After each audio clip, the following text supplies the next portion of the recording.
We can get started. 7%. Wait a minute. Did I really? Welcome to the April 17th, 2025 Tri-Board meeting. I will take a motion to open the Select Board. Make that motion. Do I have a second? Second. And I will call the roll. Do we have Heidi online? I don't see her yet. Okay, I will just call the roll in person. Ramey? Yes. Dave? Yes. Ryan? Yes. I'm a yes as well. Motion passes. Select Board is open. Committee? Take a motion for school committee to open. So moved? Second. Roll call vote, Corey? Yes. Nicole? Yes. Melanie? Yes. And I'm a yes. School committee's open. Finance Board? Entertain a motion to open the Finance Advisory Board. So moved? Second. Okay, motion's made and seconded. Call the roll. Jen? Yes. Troy? Joe? Yes. Joe? Yes. Wendy? Yes. Adam? Yes. Jim? And I'm a yes as well. Thank you, everybody. If you will join me in the Pledge of Allegiance. To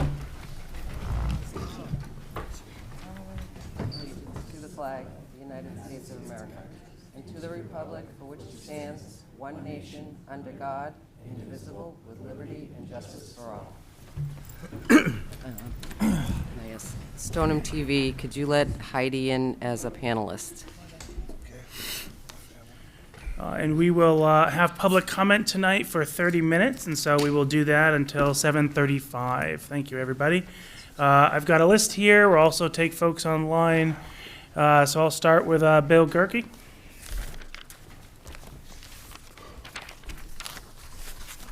Thank you. Bill Gerke, 5 Brook Street. I'm a Stoneham parent. Schools are the heart and foundation of any town and why people come and why they stay. And our schools are why my family and I choose to stay, even though as a full remote worker, I could go anywhere. I urge this body to allocate as much of the town budget as you can to keep that heart beating. I know the override didn't pass, and I see people grappling with the impacts of that decision.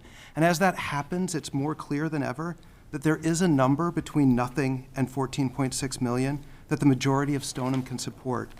So I also ask the Select Board to push for another override before July, one with a lower amount, informed by discussions with stakeholders across the community, structured to provide choice and build consensus, so that Stoneham can work and vote together to shore up the foundation of the town that we love.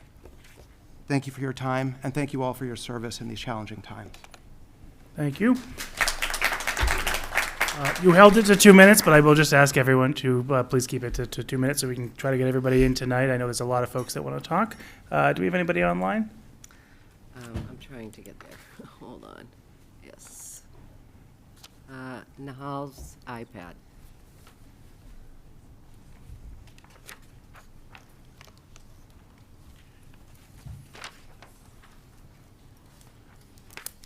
Nahal, just name and address. Yeah, might be Nahal's iPad, but it's actually Justin St. Phillips, 71 Park Ave. Sorry for the naming. First, I want to thank you all for your service to our community. I know none of these decisions will be easy, so thank you for all that you do. It's really appreciated. I have 3 kids, 2 at Robin Hood, 1 in the middle school. And at the last Select Board meeting, there was a comment that we should live in the pain after the last override vote.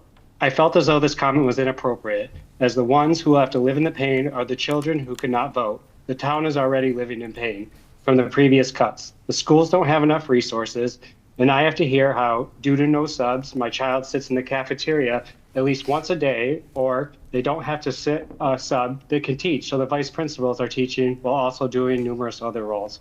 We can't continue to stay divided and must come to a sensible compromise, and that's why I encourage another override.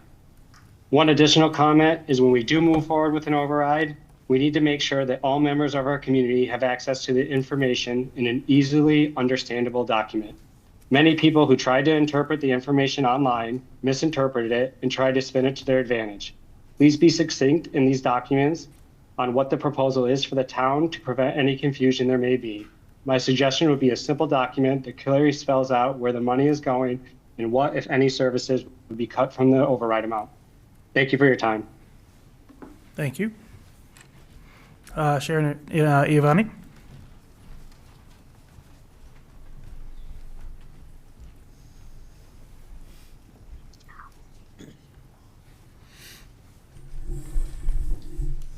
Thank you, Sharon Iavani, 16 Gerard Road. I don't have a prepared speech.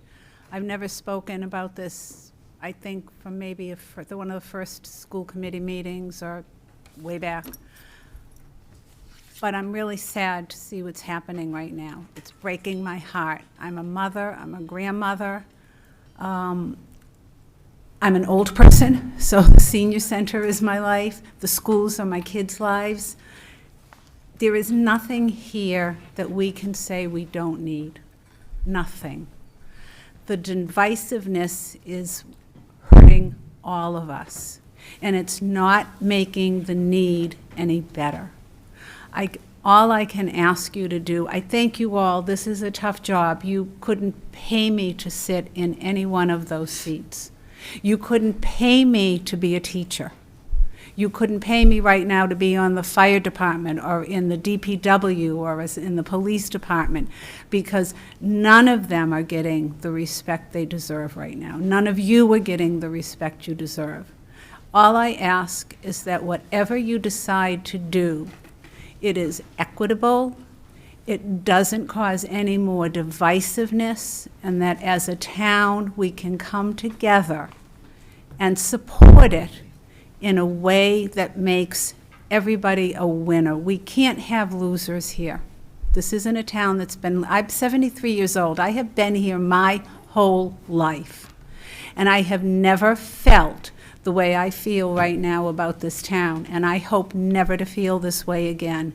We can't have losers. Everybody has to win something, no matter how that happens. But in the end, we have to walk away as neighbors and friends and respectful of everybody who's doing their job in this town. Thank you. Thank you.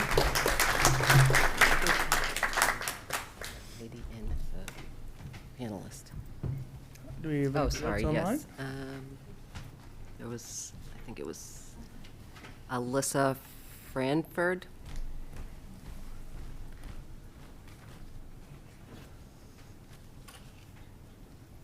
Alyssa, just name and address.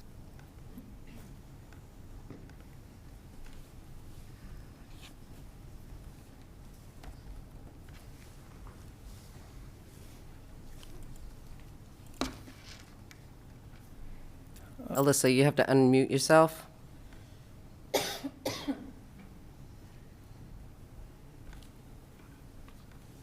right, we'll move on to Ashley Radley.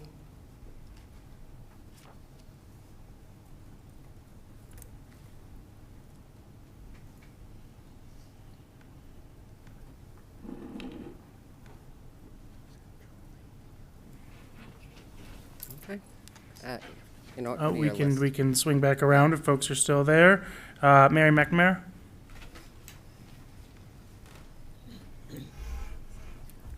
Good evening. Thank you for your time and for the hard work that you have ahead of you and behind you. I do appreciate that. I've been a resident for 37 years. 25 of those years I've worked for Storm Public Schools.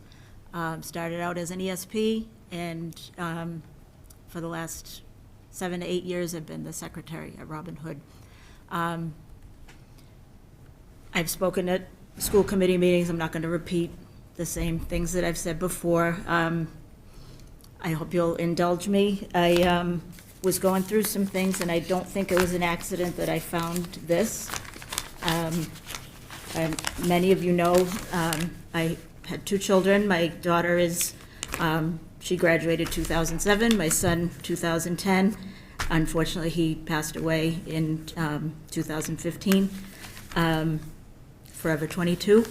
But I was going through some things, and I found his English book that he did his sophomore year. This was a page out of it because it was May of 2007, and we were going through the same thing. So the writing prompt was, imagine you are the parent of a high school and middle school child. They're both very involved in sports, drama, and music at their schools. However, the town you live in is losing money. There is a deficit of about, let's say, $3 million. The town decides to try and pass an override in which taxes will increase, but nothing will be cut. However, if this override doesn't pass, many programs will be cut, including some sports, music, and drama. Should you vote yes, which keeps the programs and forces you to pay more in taxes, or would you vote no just to save some extra money? This was his response. If there was an override possibility for my town, and I had children who would be affected by the results of an unsuccessful override, I would do everything I possibly could to help pass the override. I would suffer through more taxes in order to let my kids go through a decent school system with their extracurricular activities also. I don't think that it would be fair to my kids if they weren't allowed to play sports, play an instrument, or be involved in a drama program because the people were selfish and didn't want to pay increased taxes. He was a sophomore in high school, so no offense. In order to keep the town prospering, the override would have to pass. If it didn't, no parents would want to move here, which I've said in my speeches, where their kids had no extracurricular activities to do. Everyone would probably try to move out of the town, and with no one moving in, the town would be all but abandoned by this move. I don't think it's fair that my kids wouldn't be able to get the same opportunities I got at a public high school. I would want my kids to get a good education and also have the same opportunities a child would have in any other town. It wouldn't be fair to them to go to the public high school where there might be no chance of any extracurricular activities and the education would be half decent. Who wants to put the next generation of the world through this? Certainly not me. So I would think that the override is a good idea if I had children in high and middle school. They should get every opportunity that their parents had when they were in high school. I wouldn't mind paying a little more money so that my children didn't have to suffer. I hope you'll think about his words when you're making your decisions. Thank you.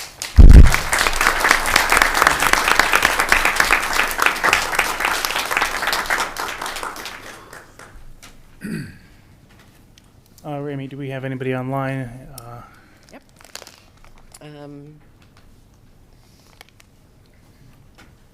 Thank you, Mary. Paul Machard.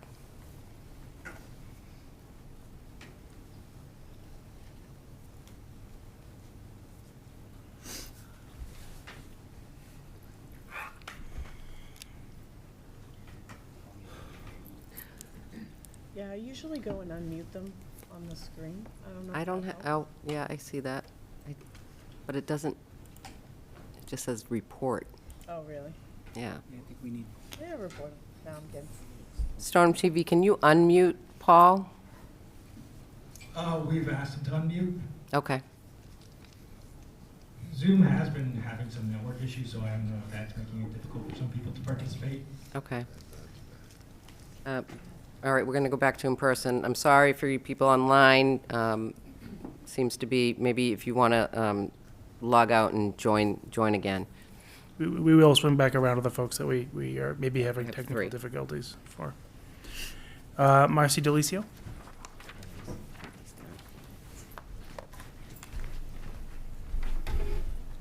Marcy Delicio, 40 Elm Street. I was thinking a lot about what I wanted to say, and some of the things weren't incredibly kind. First of all, thank you to everybody at the table here tonight for being here and for doing everything that you do. I decided I think I want to talk about the teachers and how important they are to this town. A lot of the teachers in this town are going to either be cut or forced to leave a place that they love because we can only pay them a fraction of what they're worth, despite what people may think. They are worth so much more. They do more than just lesson plan and instruct our students. Being an educator doesn't stop at 3 o'clock on Friday. It is a 24/7 job, and Stoneham teachers mentally take their students home with them. They don't just participate in their students' education, they participate in the most important moments in classrooms and outside of them. Those teachers are a shoulder to cry on in a moment of struggle or a smile of genuine joy in moments of success. They're comforting voices for students like my daughter, who experiences frequent bouts of intense panic that keep her stuck in fight or flight mode. She's got her own stuff going on, but teachers like Mr. Kirkland, Ms. Sering, and Ms. Doherty go out of their way to make sure she feels safe and supported in those moments. She seeks them out, and they don't listen to her cry because they get paid to. They're not even her like direct teachers. They're support staff in like the special ed department. They do it because they care about her well-being, and she knows that. And she's not the only student that they support in this way. I mean, teachers buy snacks and supplies for students. They host events with students. They advise clubs for students. They show up to sporting events, music concerts, drama productions, and they spend the majority of their days not just teaching, but forming connections that shape the future of their students. And those students are the future of our community. The schools are the cornerstone of our community, and I implore our town leaders to allocate as much funding as you can to keep our schools at level funding and to propose a second override to keep our town at level funding. It's so important, and I'm so afraid that we are going to lose so many good people and that our students are going to suffer because of this. These teachers are wonderful, and I just hope we do all we can to keep them here and to keep our programs in place. Thank you. Thank you. All right, we can try Ashley Radley again.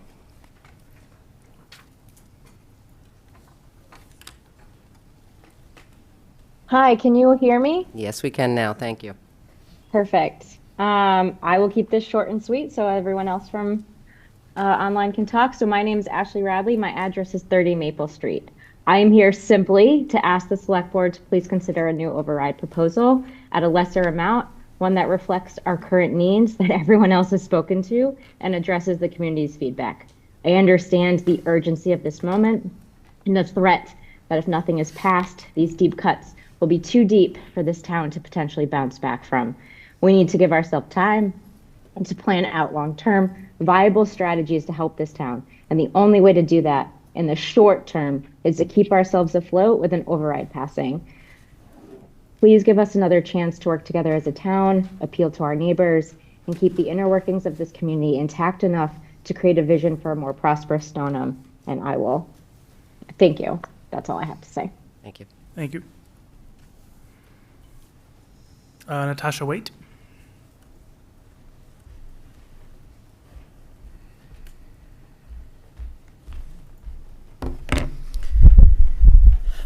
Natasha Waite, 2 Columbus Ave. Want to just start with a shout out to our town administrator. Dennis, seeing all the work you're doing is incredible, and your calm resolve and just endurance is incredible, I think, in the finance board. You said you were going to pass out. I was like, get that man a drink of water. And yet you kept standing because they had really good questions. So I just want to say that because you're very calm in the face of a lot of stress. So thank you. Anyway, so thank you for the time today. So I've been to or listened to basically every meeting the past few weeks since the April 1st election. And what is clear is that everyone in front of me, everyone on these boards has invested an incredible amount of time and endured a lot of stress. And I'm very grateful for your dedication. But at the same time, therefore, you're at a really pivotal point. So do you do the right thing and fight for the money our town needs? Or as was said at the finance board on Tuesday, go broke slowly and then very quickly? I personally think it's always a good thing to quote Supreme Court Justice Ruth Bader Ginsburg. So RBG famously said, fight for the things you care about, but do it in a way that will lead others to join you. So my ask of the Tri-Board Committee today is that you lead those who did not understand the weight of a no vote by publicly supporting the Proposition 2.5 override. Your clear leadership will allow people to do their research, ask questions ahead of the vote, so all residents will go into the voting booths well informed. That was very clear that was a challenge before. I know committees are going to be formed potentially to sort of bring both parties together, but I do feel very strongly that there wasn't a clear support across all of these boards, both within this space and then outside on the streets as well. So again, to reemphasize, your unanimous support, I think it's important to reiterate, both in this room and then out on the streets when you're meeting with residents, will make an actual impact and support your legacy as real change makers in the history of Stoneham. I feel that there's no place for political egos in local politics in general, but definitely not during a moment of crisis.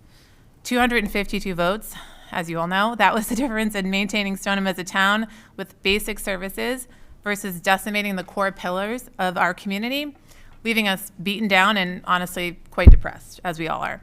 So please, unanimously support another vote for an override of Proposition 2.5 at an appropriate value, and please work towards that support today and the next coming weeks.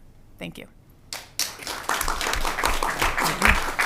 I'm going to keep listening, but my kids are having a hard time, so I got to go home. Thank you. Amanda Young.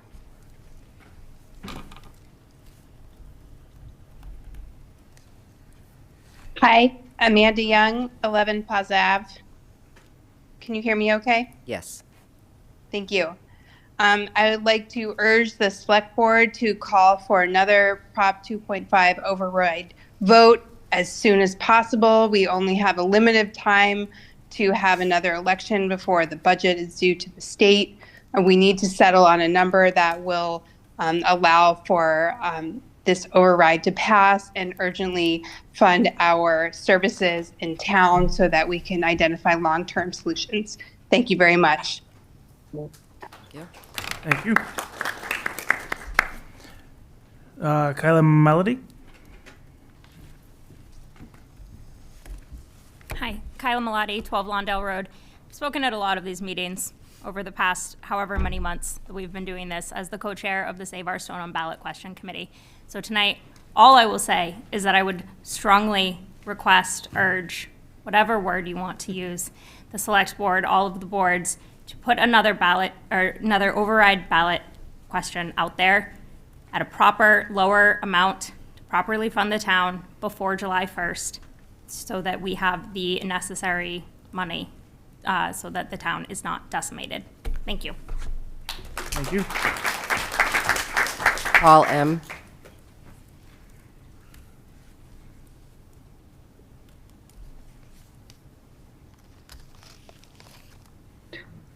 Hello? Hello. Hi, Paul Michaud, 1160 Franklin Street. Thank you for the opportunity to speak. I'm here today to urge you to bring another override vote to this town, as previously stated from others. I agreed with the previous amount. It was high to not only get us through the next year with services better funded, but also as a plan for Stoneham to thrive in future years without being in the same position again in the near future. I also respect that the majority of those who voted did vote no. However, I do believe that there are previous no voters who were not fully aware of what that vote would mean. The school cannot cut approximately $4.5 million. The money to keep the schools at legally mandated levels has to come from somewhere. As shared in prior meetings, the money would be coming from devastating places that would affect everyone in this town one way or another. Without an override vote, the town will run out of resources and money to keep our town services. With more cuts projected to the schools of over $1 million for fiscal years coming up, the next few, we cannot move forward without an override. No amount of Band-Aids, however creative, will help. I urge you also to keep planning for our town's future to bring in more income to support us. I thank you all for serving our town through some of its most difficult financial times. We're at a breaking point, and there are only a couple of plausible outcomes. I don't want to see what happens to this town if we can agree that an override is necessary. The reality is that an override is the only way to keep devastating, unavoidable decisions from being made by our town officials. Please, as soon as possible at a lower amount, put this vote out for the town. Thank you. Thank you. Kathleen Fader.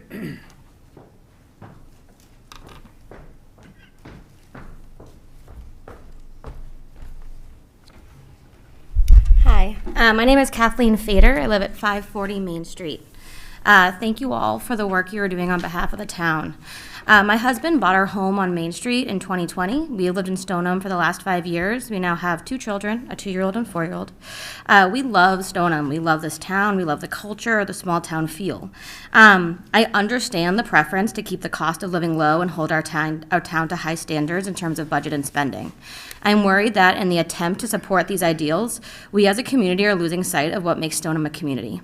As I listen to the different departments present on what's at stake with the proposed costs, I'm in awe of the absolute magic they make for this town.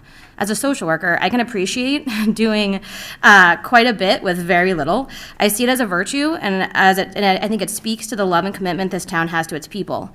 However, we find ourselves at an inflection point. What has kept us going for the last 40 years is not going to keep us going any longer.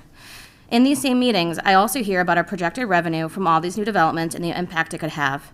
The budget options being presented are a slippery slope. People are not going to want to move here with underfunded schools, minimal recreation department, and no library.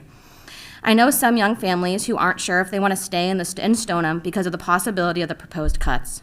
Speaking of libraries, did you know that there are 351 towns in Massachusetts? 350 of them have libraries. The only town in all of Massachusetts without a library is New Ashford, and it only has 250 residents.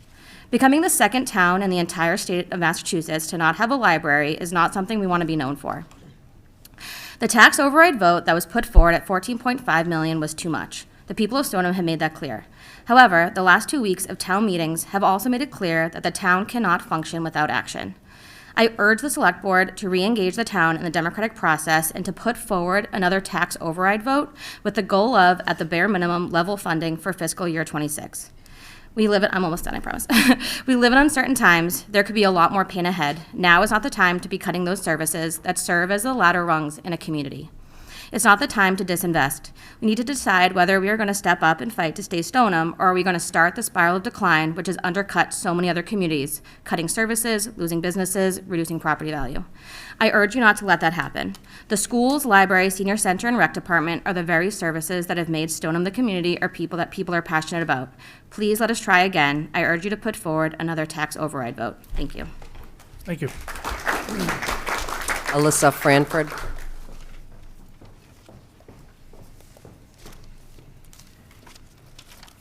Hi, Alyssa Franford, 25 Walsh. Can you hear me this time? Yes. Thank you. I thank you for the opportunity to speak, and thank you to all the board members for your service. Speaking tonight to urge the select board to schedule another override vote at a lower amount. I respect the decision of the majority on April 1st, but it's clear that we need this override, the funding that the override would provide. I'm a parent, but I also just love Stoneham. We've been here almost a decade, and I have seen the value of all of the different departments bring to the community. And I'd urge you to consider putting another vote before July 1st. Thank you. Thank you. Allison Burke. Hello. Thank you for all the work you do. I'm going to be very brief since I know you have a lot to discuss. I just would like to echo what everyone else has said, that I'm asking you to please put another override vote on the ballot before July 1st at a number that will prevent the decimation of the school staff and programs, and to prevent deep cuts to the other departments in town, like the rec department, which my family uses, the library, which we also use. I'm not a senior, but also the senior center, and I just think there's no way forward without that. Thank you. Thank you. No more online? And I don't have any more on the list. I will open it up. If there's anybody else in the room or online that wishes to speak, we technically have a couple more minutes in the public comment. Yes, sir.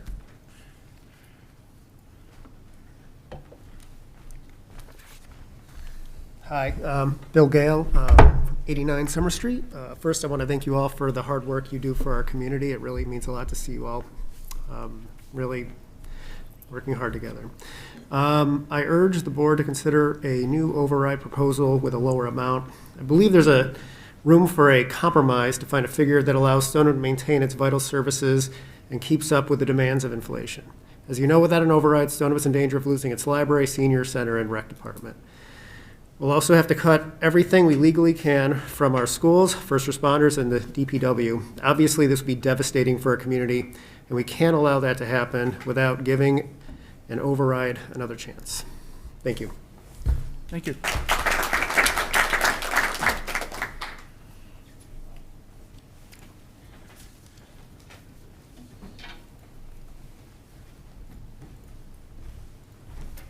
name is Katie Becker, 7 Windsor Road, and I had no intention of talking, but as I was sitting here, I wanted to say I didn't know what a tri-board was last week.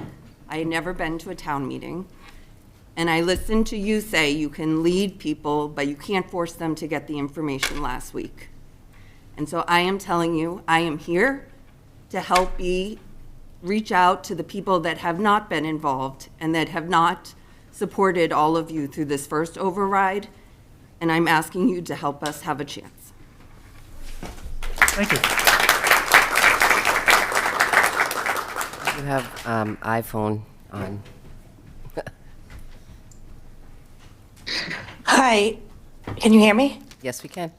Hi, my name is Kim. I'm at 15 Eastern Ave in Stoneham. I recently saw a post of Michael Day talking about money that was going to the State House. I was wondering if anyone is following up on that, and if that funding was to go through, how would that affect the Stoneham public schools? Thank you. Dennis, do you just want to talk about the state budget funding? Sure. So I think a couple things have happened in the past week. Number one, Representative Day was allocating for additional funds within the current fiscal year, mostly related to transportation costs. That is going to be communicated directly with the schools because it's strictly related to school transportation costs. The state budget process is ongoing. The House budget came out on Monday or Tuesday. We then get information from DLS about how those appropriations are allocated, as well as the state assessments. We do believe it's a net positive for the town of Stoneham of about $90,000. So we're digesting that, and the town accountant and I will make recommendations to the Finance Advisory Board probably on Monday on the best way to allocate those additional funds. Thank you.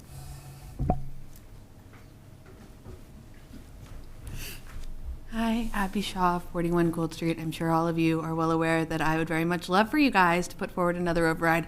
But I think it's important for us to recognize that we lost by 511 votes. Asking for the biggest number ever asked for in a town that has never passed an override, that is not a loss. That's actually really impressive.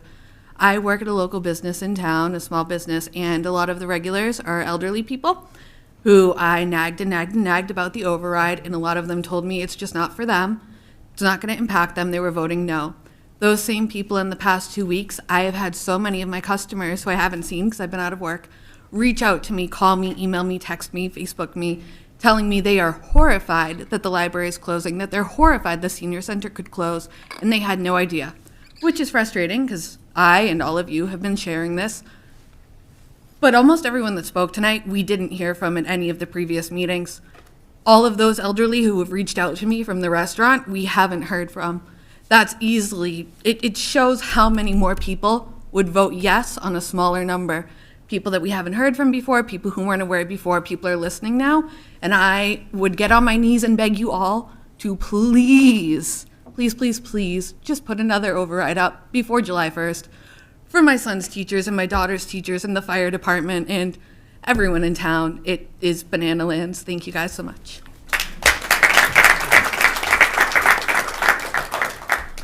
I probably have time for one more if we've got anybody else online or in the room. I just want to make sure, did we have anybody else online? No, it's okay. Paul. Okay. Last person. Thank you. Sorry. Hi. Jennifer Kobialka, 128B Main Street. This is my first tri-board meeting. I just started coming to these meetings a few weeks ago. Even though I've been a resident for 5 years, I'm just learning a lot of things. And I also wanted to piggyback on what the last person said, that there's a lot of like, so sorry, I haven't done this before. A lot of great things that I'm hearing today about, like, yes, we'd like a new override, please, like, let's do it. And I strongly feel that way. I voted yes. I was all for it, had the sign. I did my best to get the word out. On Facebook, it's very different. On the community group, there's just a ton of no, this, no this, no this, no. And here's why I say no. And I think there's just not a lot of great communication out there. We learned that after the vote last week, that a lot of people just weren't very informed. A lot of people might not have known about the cuts that were happening or that could possibly be on the table for the library and the senior center and the rec center, which are game changers. I'm also a teacher, so hearing about all of the funding that's being lost from the schools is terrifying, especially for, like, I'd like to have a family in this town one day. So that might change my mind if all of these positions are being cut. And also a lot, I heard a lot on the group about people who were just like, I just can't afford this right now. This isn't for me. What about the fixed incomes that can't afford this? And I heard after the election about, sorry for not being so good with my words tonight, but about programs or opportunities for those people to have assistance. I don't think people knew about that. I think that was there was a lot of reasons people said no, and I respect their decisions to personally say no. And also, I think they just didn't have all the information. And as a board, and thank you all. Also, I would never want to be in your position. Please, let's have another override with a much more reasonable vote. And I know Ryan has said, and so I think David, let's please reach out to the no voters and see what they need, what they are looking for, and how can we answer those questions and assure that we can meet in the middle for a compromise to keep our town at least where it is with funding, instead of losing all of these incredibly important positions to keep our town running. Thank you.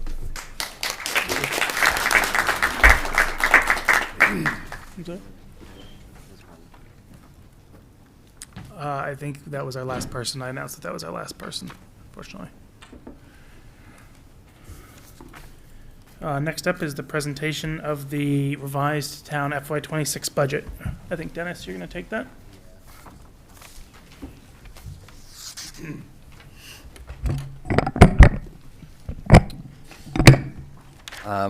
For those of you who don't watch every meeting, the Finance Advisory Board has maybe I'll just briefly remind people who haven't been paying attention how the budget process works.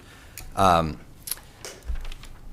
the past several months, the town has been working on two budgets. One was an override budget, which we outlined where the money would be allocated to. On a parallel track, we were trying to propose a non-override budget. So two budgets were working simultaneously down a path. When the override vote failed, that one budget was pushed to the side, and in its normal course of business, without an override discussion in the community, I present a recommended budget, the select board considers it and makes recommendations. Subsequent to that override vote, the Finance Advisory Board is the last board that makes recommendations to town meeting, and when the override results came in, it really forced the Finance Advisory Board not to speak for them, but to really evaluate the town's priorities in the fully realized environment. And a lot of hard conversations and concepts have been floated over the past several days in that regard, based off of some feedback from both the Finance Advisory Board and the community at large. The town accountant and I went back to the non-override budget and presented an alternative scenario for the Finance Advisory Board to consider in preparation for the May town meeting. Earlier this week, we presented that budget to the Finance Advisory Board. So at the sake of sort of repeating the whole conversation that took place on Monday, I just want to highlight the key points of that conversation. And if any Finance Advisory Board member wants to jump in, please just, if it's okay with the chair, feel free to do so. We included 3 different documents as part of that presentation.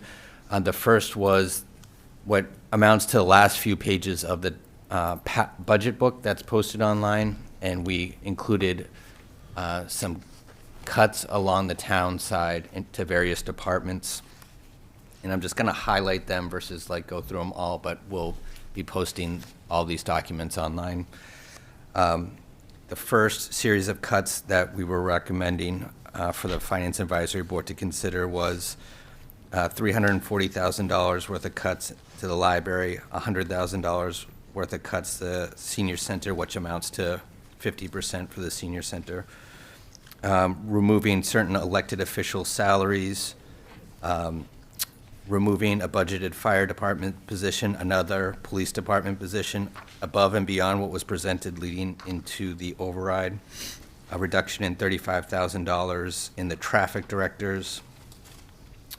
On April 11th, we received our final assessment from Northeast Vocational School. So much like our relationship with the MWRA, we're part of a regional collaborative for the Northeast Metro Tech. They provide us budget estimates leading into the budget process, but we don't have the final number until they vote on it. And that number created deviation in our estimates of $179,000 for our budgeted amount for FY26. So it's not like we get a bill, we have to pay it to them. It's regulated by the state. We have a representative on their board.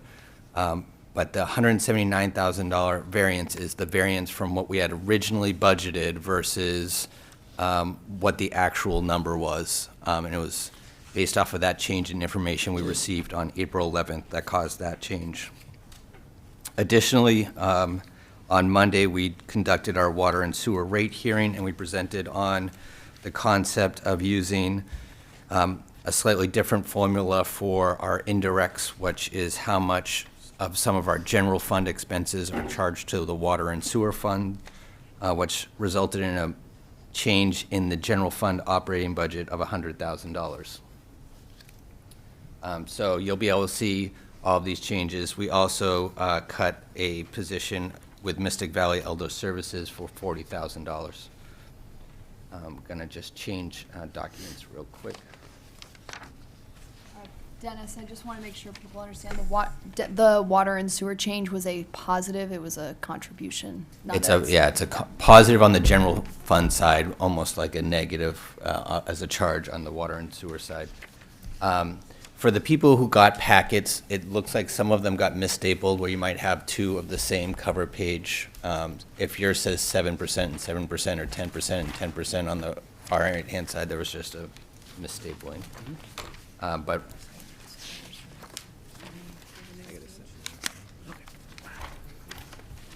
so with all of those reductions on the town side, the net impact of that would be if we allocated additional funds from the school to the school budget.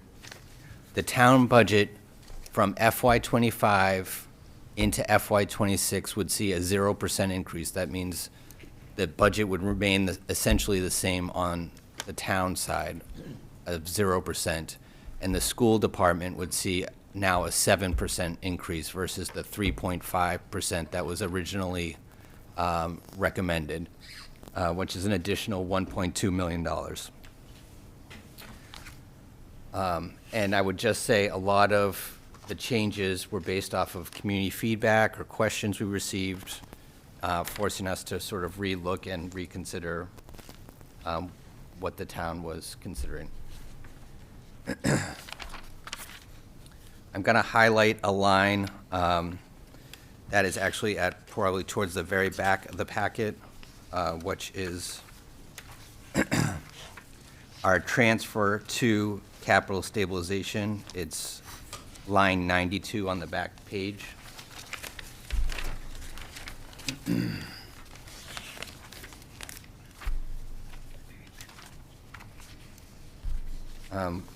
What this line is basically a transfer from our undesignated fund balance, sometimes called free cash, sometimes called rainy day funds, into a particular account reserved for stabilization or capital stabilization. There's two related lines, and the amount that's dictated in that line is determined by our fiscal policies. In FY25, Our fiscal policies were adopted in 2019, and the recommendation is that we're supposed to maintain a balance of 5% of the current operating budget in general stabilization. In FY25, we're at 6.49%. If we made that additional allocation, it would go up to 7.16%. Our capital stabilization is supposed to have a minimum of 2%. It's currently at 1.96%. It's important to note that basically the sum of our free cash plus these two accounts is our total undesignated fund balance, which is around 19%. Our fiscal guidelines say we should be around in between 10 and 15%. Our auditor and our bond rating agencies have different commentary about what our fund balances are for our bond rating factor. We've been very hesitant to use those undesignated funds for ongoing expenditures under the thought that as soon as you tap into those and you rely on them for operating expenses, they just simply start depleting. 1.2 million represents the total amount of fund balance we had going back to 2017, 18 is we've built up these reserves over a number of years for a very specific purpose, and now it's whether we should consider utilizing some of them, particularly the 1.2 million. And I put a lot of thought and consideration into this, and there's a couple reasons why I think this time might be slightly different. No matter how you feel about timing or dollar amounts, it's my understanding that almost every select board member wants to have an override within the next fiscal year or several months, whatever that's going to be. That's probably an item for later this evening. But I would think that there would be one within that FY26 period, which then, if it's a coin toss, it's 50%, at least it feels like it could have a chance of being a one-time use. We've met our fiscal policy goal, not by a lot, but we have met it just last year, and we're transitioning into providing additional funds. We do have some additional undesignated reserves, so if things don't change or an override doesn't pass, we still have some capacity, not forever, but that it doesn't bankrupt the town in a year or 2 years. This is another point I feel like I need to provide some clarity on. Our revenue estimates, which is the town accountant, myself, the assessor, the treasurer work on making estimates based off of what sort of revenue we should anticipate in every given year. And there is some variability, whether it's motor vehicle excise tax or meals tax or building permits. We've seen a positive trend up until FY25 to date. So even if we use some of the 1.2 million, the fact that we're positive on the revenue side going into the end of the fiscal year, it wouldn't be a wholly negative transaction between June 30th and July 1st. I still think it's important to pair the use of a one-time fund like this with cuts. It's not using one-time funds to not make hard decisions. I think the use of these one-time funds still cut the senior center in half, still cut hundreds of thousands of dollars out of the library, and still create hard choices going forward. And there is a period of our bond rating being possibly after a future override vote. So there is time to sort of correct the habit. I will share just one last screen.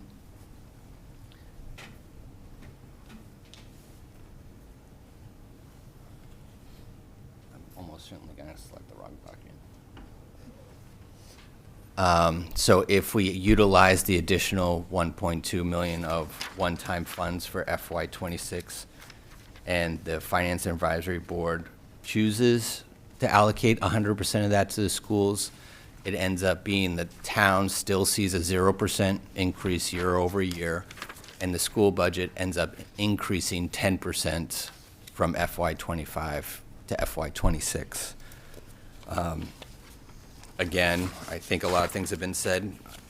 None of this feels sustainable, but it's just a consideration, pulling every string to minimize the harm in the short term.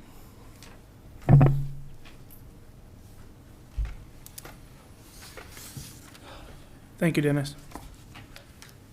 I know that the Finance and Advisory Board did get a robust presentation on this. I guess I would open it up in case anybody has anything they wanted to say.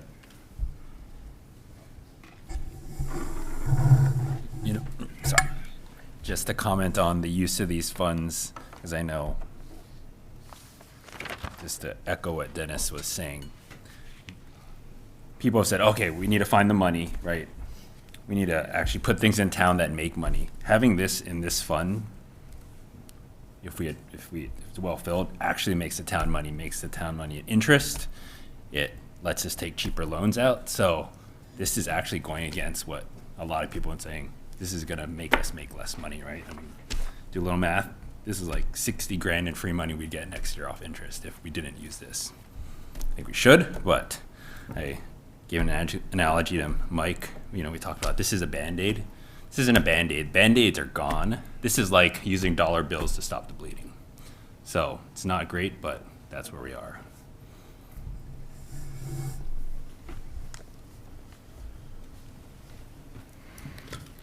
Is there any other discussion on the budget before we move on to the next item?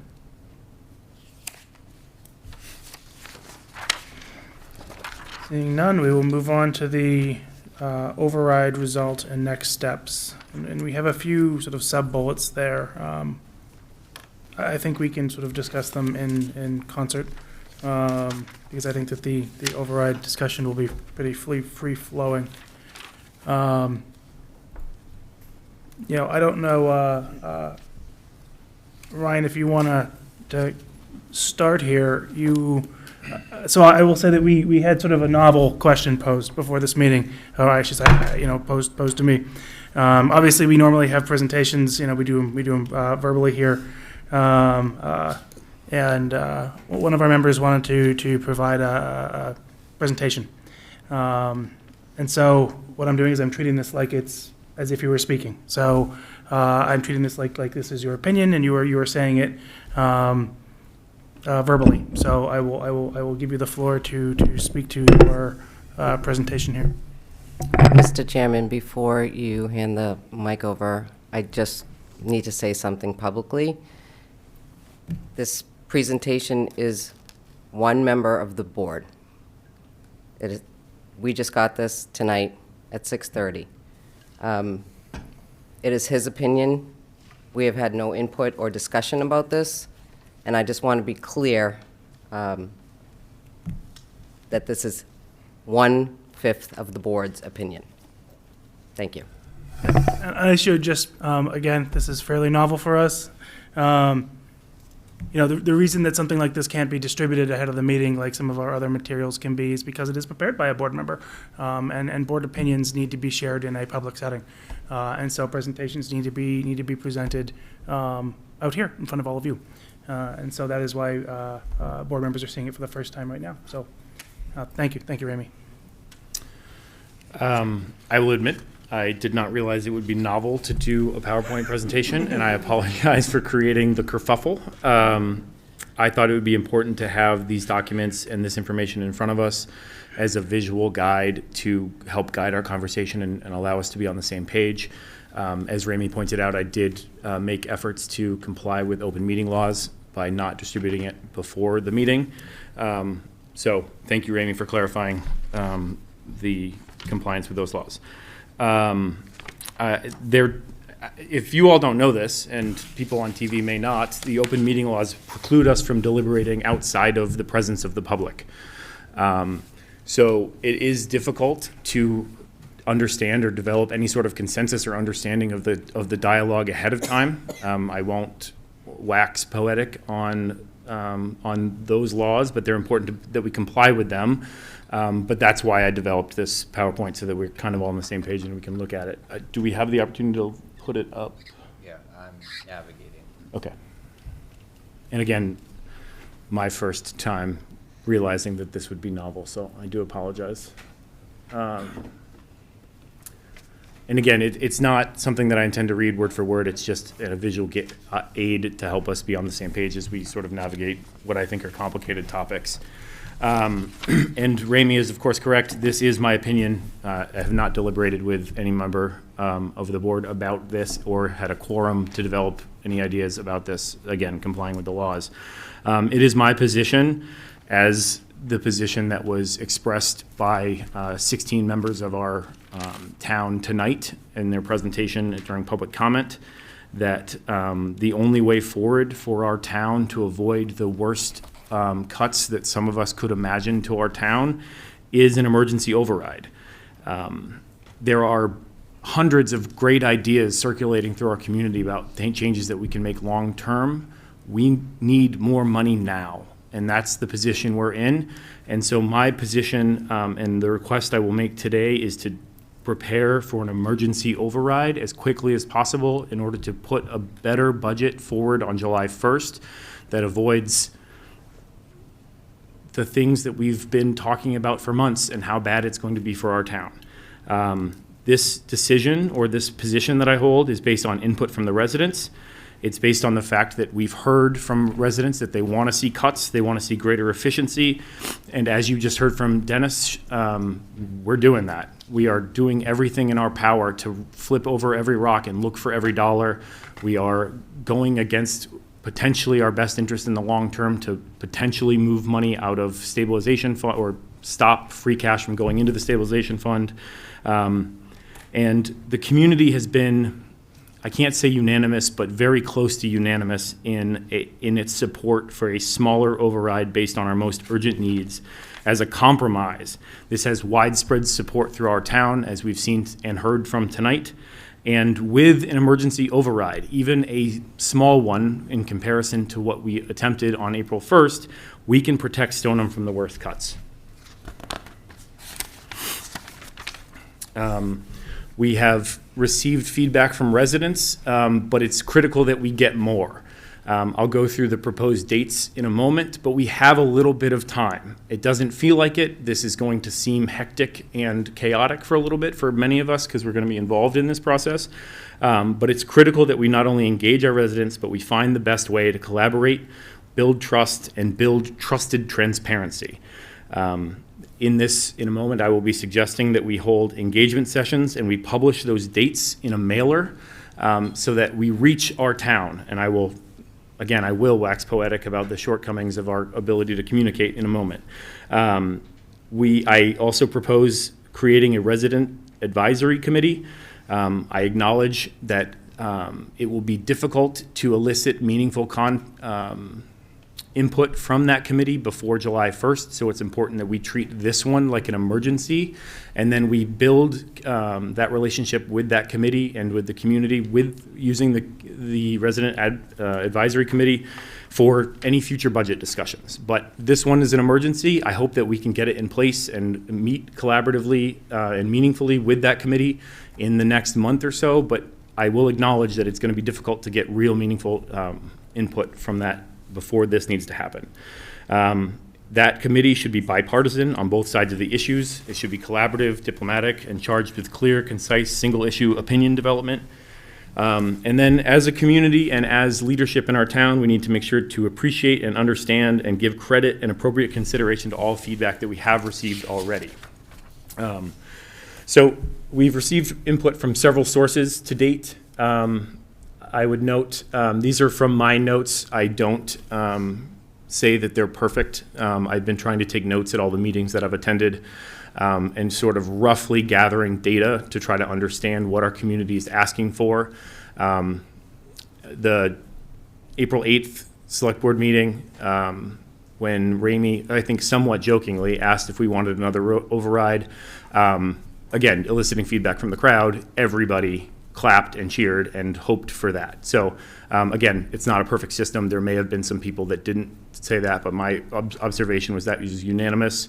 At public comment at the 4-8 select board, there's unanimous public comment for the second override. The school committee on April 10th was unanimous for a second override. On 415, all public comments were unanimous for a second override. School committee yesterday, comments related to the second override were unanimously in support. And tonight, we heard from 16 members of our public that were unanimously in support of a second override. And I'm sure other members of the select board have asked for emails or input from the town. I have posted that on Facebook. Others may have done the same. We've received a lot of emails from our community. We have been circulating those. Again, open meetings don't allow us to circulate and discuss. We just circulate them. Many thanks to Dava Kilbride for helping circulate those in a legally compliant way. But we have received 188 emails as of 2 p.m. today. I will note we've received about 11 more, one of which was a no. 10 were in favor of a second override. So statistically, 93% of the emails we've received are in favor of a second override. And we've received 5 detailed explanations from folks why they voted no and why they would now vote yes. I think that's an important factor. All of those emails outlined the reasons that we heard about tonight. They outlined the reasons that we've heard in the community, and they're consistent with the feedback that we've received in other places. I understand Facebook is not the real world, and I acknowledge the shortcomings of that type of communication, but I don't think it can be ignored. It's in person, it's like, not in person, but it's one-on-one communication, it's direct communication, and the real problem that we have right now, and it's maybe unique to this moment in time, but the boom of social media where everybody was on Facebook for 20 years, from 2000 to 2020 perhaps, a lot of hyper-local, local newspapers, local news stations, a lot of the ways that people got their news historically throughout our country's history sort of dried up as far as hyper-local. Everything's a national dialogue now. There's a 24-hour news cycle, and there's been a retraction, a notable retraction, and I have slides that I cut for time purposes tonight, from many generations that are alive right now withdrawing from Facebook. So everybody shifted to social media, and now they're not, and there's a gap right now in our ability to communicate with residents. And we're seeing that. That said, there's 11,000 people on the Stoneham Community Group. There is continuous ongoing discussions that relate to all the topics that we're addressing here tonight. There is encouragement between residents to attend meetings. There is ongoing efforts to notify everyone about meetings and ways to participate in this dialogue. And again, it's not perfect, but it is something that we can look at. And what I have seen, and anecdotally, of course, there are many comments about how the amount was the issue, and that there's a lot of comments about lack of transparency, overspending, mismanagement, poor decisions, and the need to tighten the belt. I would just note it has been 8 minutes. Yep. I think you were going to. I was shooting for 10, so I'll do my best. I will just focus on what you. Yeah, I think it'll be okay. This is interesting. I do want to point out, I put an asterisk there. My legal background didn't allow me to put this on here without some sort of disclaimer. I had nothing to do with this poll. I don't know anything about how it was generated, how the information is gathered. But it is interesting to see the difference that's taken place. Can I get the next slide? If you don't know, on Neighborhood Alerts, the administrator of that page, that Facebook page, has created a poll both for the last override and for the potential of a second override. And this is the data that's compelling. Troy actually helped me look at some of this data because I'm not a math guy, as I've told many people. But the last poll had 503 total responses, and the results of that poll were within 1% of what we actually saw on April 1st. Which is enough to get your attention if you're paying attention to trends in what people are saying. Again, this is not something that I had any part in creating, but we now have 326 votes as of yesterday, and those numbers show 74% of responses support a new override of 4 million or more, and that is significant because that is a number that allows us to avoid a lot of the cuts that we've been talking about. 20 or 4% of the no responses in the first poll have changed to, 20 for a total of 4%. Of those votes have changed from a no in the first poll to a yes in the second poll. And so 58% support a $10 million override in this poll. Again, I'm not saying that this is the end-all be-all of statistics and we need to do more to gather information, but it's showing generally that our, and if we go to the next page, and I'll just summarize this briefly. Troy was kind enough to help me with statistics and the value of this information. The one on the right, the one that's faded, is probably the most compelling because it takes into account the 1.5% Facebook sample bias, and it still shows considerable support from a majority for each of the numbers, the 4 million, the 6 million, the 8 million, and the 10 million. And I want to be clear, I'm not advocating for any of those numbers right now, but this is the poll that was put together, and I think the information is compelling.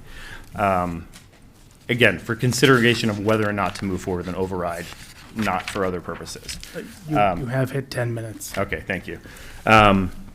The feedback that we've received are the same thing that we have heard from commenters tonight, people that in the community have heard. None of this is novel or new or groundbreaking. Many thought the 14.6 number was too high. The phased-in approach came too late. You guys can read this. Yeah, I think this will have to be the last thing. Chairman, let him go. He's almost done. Yeah, I'm almost done. I think it's more important that we get to the part about the plan. We need, these are just comments. We need greater transparency. Town's website is difficult to navigate. These are consistent comments that I and others have seen throughout. I did have some help gathering that information. So if we can go to the next slide after this, please. And the next one. Again, those are just common feedback I've received. I wanted to make sure that people are seeing the feedback so we can learn from it. I think we need to, my ask tonight is that we establish a resident advisory committee, should be formed to increase engagement, increase transparency, and allow for greater feedback from residents with different perspectives. It's imperative that we do this quickly. As I stated, it will be difficult to get meaningful feedback before July 1st, but we should get that process started.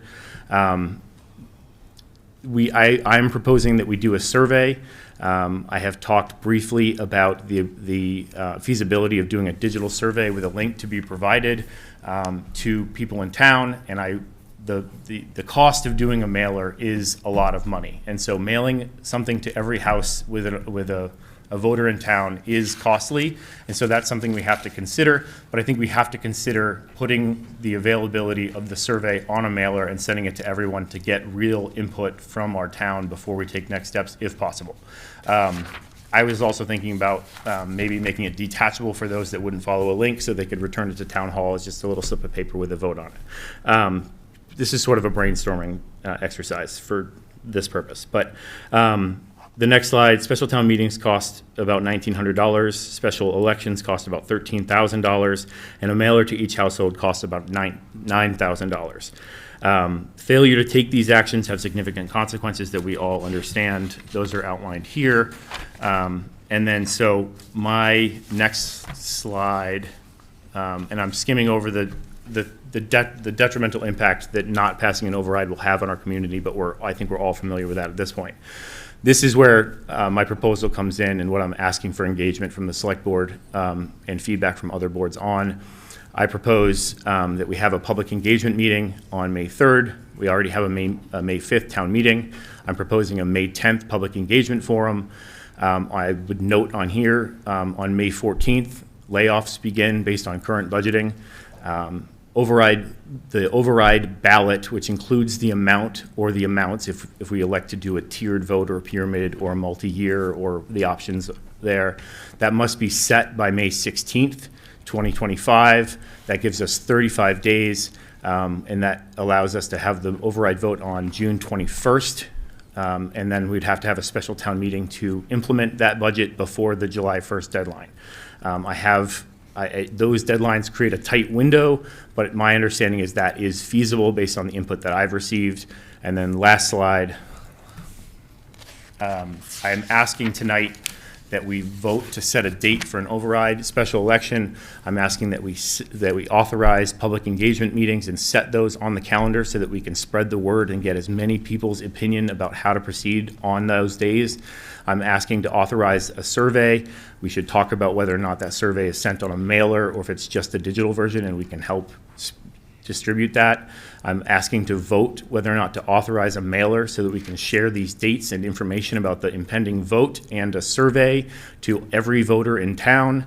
I'm asking to authorize a resident advocacy committee, and I'm asking that we start the discussion about possible override amounts, the forms of questions, ballot styles, and the need to continue to learn and receive feedback to develop those opinions. We have until May 16th to set the question. We need to get to work.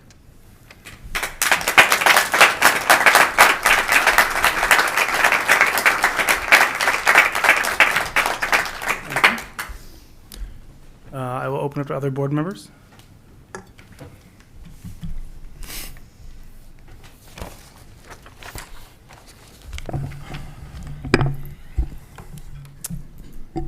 I'll start. Yes, Ramey. I love Stoneham too.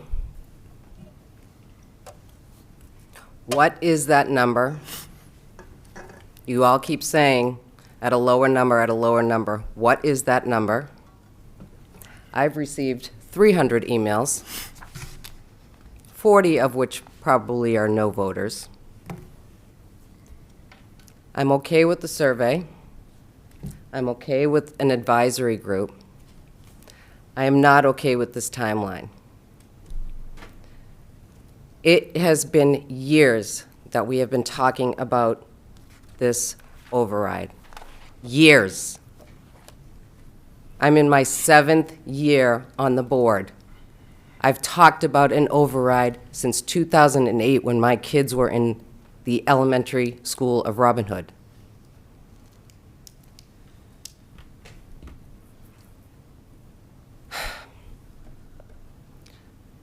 The vote was democratic. People had their say. I am in full favor of another override, because what I see happening to the schools is disgusting, absolutely disgusting. What I see happening to our departments, again, the town side, 0%, it's all going to the high school, to the school side. We have to do that. We have to do that. There's no getting around it. I'll talk about a big elephant in the room, union contracts. Huge. I cannot sit by and let the school department lay off 40 people, cut programs. So, Ryan, at your second meeting, I appreciate the work you've done. I love graphs and charts. But I have to say this. I have been sitting here for 7 years saying this. This timeline is too fast. We have to come up with something else. We have another meeting on after April vacation that I think we will nail down a budget that is balanced. I suggest taking more money out of our reserves to get us out of this mess. It's not appropriate. We've worked really hard over the past few years to increase those fiscal policies and do what's right for this town. But I, in good conscience, cannot rush this. If we rush this, we may lose. Then what? We're dipping into the savings again. The money's going to be gone. If the second override does not pass, it's never going to pass. And I, personally, one of 5, would like to take the time to really figure this out. I think this is too rushed. And I think, personally, and I told her I'd mention her today. I met with a woman, her name is Judy. She's lived in her house for 60 years. She's a senior, and she's in favor of the override, but she is in favor of a lower number. We don't know what that number is. And I think that this board need to figure that out. Level funding is great. That's $5 million. I put it on tomorrow. But that does nothing for the rest of the town. That does nothing for our future. And we have to be smart about this. You can say what you want about transparency. There are words that make us look bad. But I can tell you personally, I'm trying to turn over every single rock and stone to figure out where this money's going to come from. I just personally think we have to be smart about this. And as much as I like social media, elected officials, appointed officials, committees that are sworn in by our great clerk, do not make decisions on social media. We have discussions in these rooms for a reason. It's democratic, and we invite the public. I cannot hold people's hands and take them to the website and show them where the information is. We share it. We all share it. You've been sharing it. SOS, RAD, all of us personally have been sharing information. I can't drag a horse to water.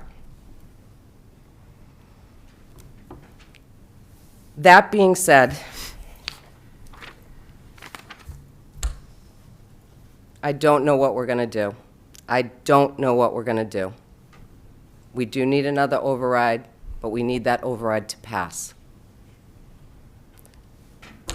And that's all I have to say. Thank you. I will, other board members? Please. I just want to piggyback on something you mentioned in. Oh, we're not. Yeah, we got. We're going to run through select board if you don't mind. I wasn't offended. Sorry. You probably had something more important, but thank you. Ramey, you know I respect you and I appreciate everything you said, and there's a lot that you said that I agree with. I guess if Dennis could find another $2 million, and believe me, the 2.4 that he scrapped up that puts us in a bad situation helps, but it doesn't come close to helping enough.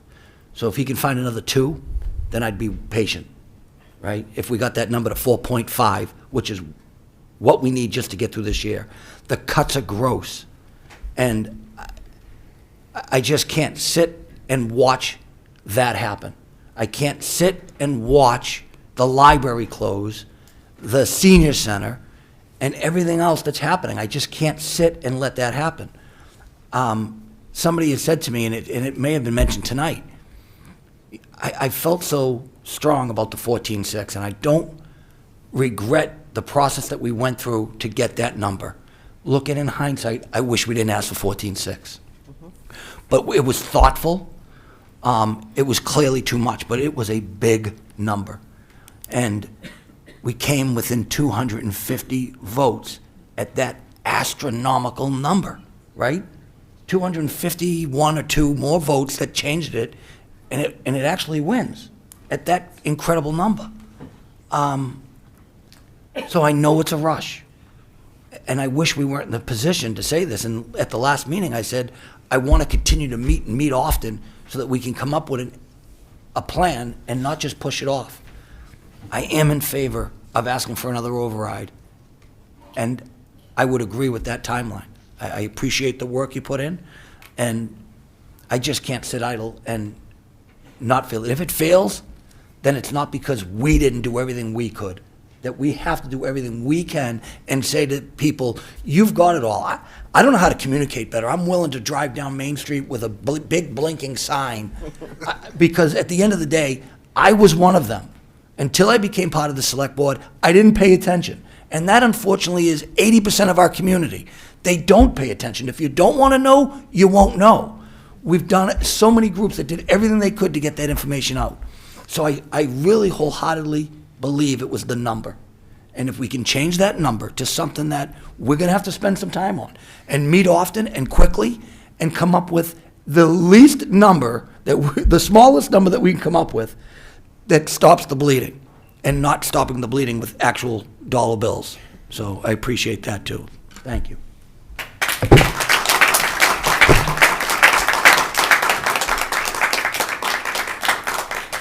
I'd like to ask if Heidi would like to speak. Yes, thank you, Tim.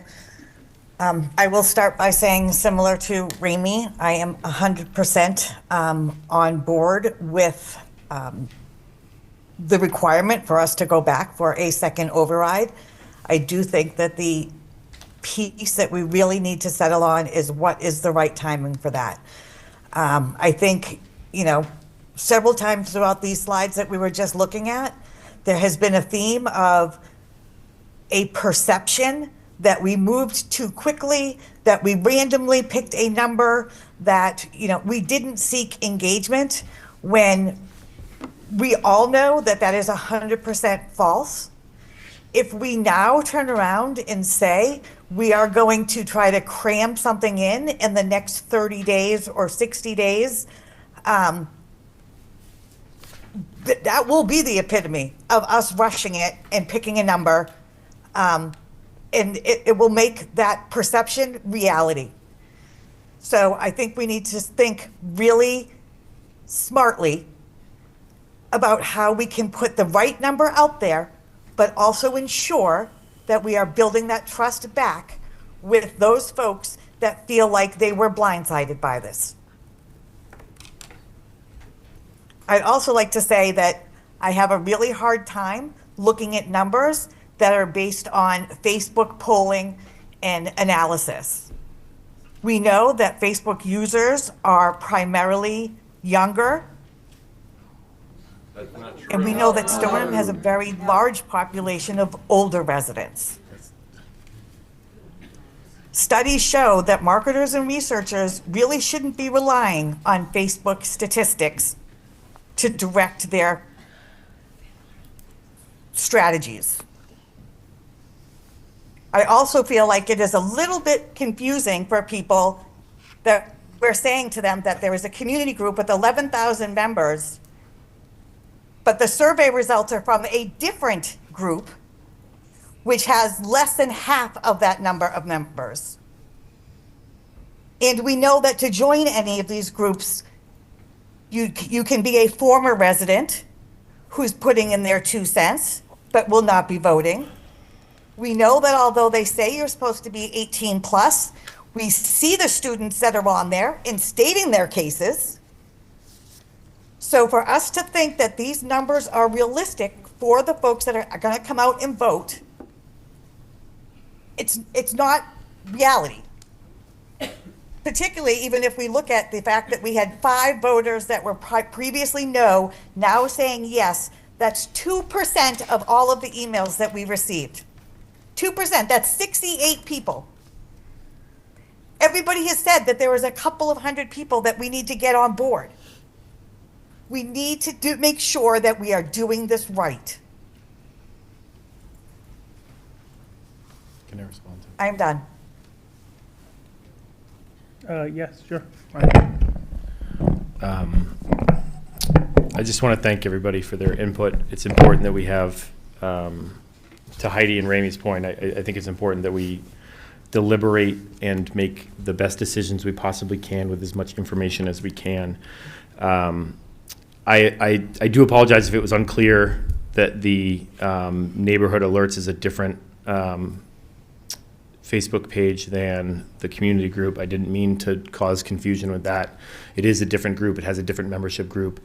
The comparison that I provided and the statistical reliability of the 2 polls was only based on the data that we had and the confidence interval developed by the number of responses as it relates to the response. So it's not based on the number of the people in the group, it's based on the number of responses. And the statistical analysis that was completed is based on how many people participated in that poll versus the outcome when you consider the reliability and the accuracy of the first one. That's the only purpose that I even showed it. And I thought I made it very clear that I didn't believe that Facebook should drive this conversation. I don't think that it should, but it is a factor, and it is a way that we can get data, and the way that we can get evidence, and the way we get information. And it's, again, I do not enjoy social media. I have said that publicly, openly, and honestly from the beginning. I hadn't been on social media until I decided to run for the select board. And there are shortcomings with it, and I tried my best to acknowledge those in the presentation I presented. That said, with all due respect to Heidi, my experience with the community group is that it is not young people. It is not people my age. My experience has been that I'm 39 years old, and every person that I've interacted with has been my age or older on there. And so while I do not think that it is the best, it is an opportunity to interact with people that don't have other information. And although I despise social media, I have interacted with hundreds and hundreds of people on social media and provided links to our website, links to the Patriot properties to help people find their assessed values. I've provided hundreds and hundreds of opportunities for folks to see the proposed budgets.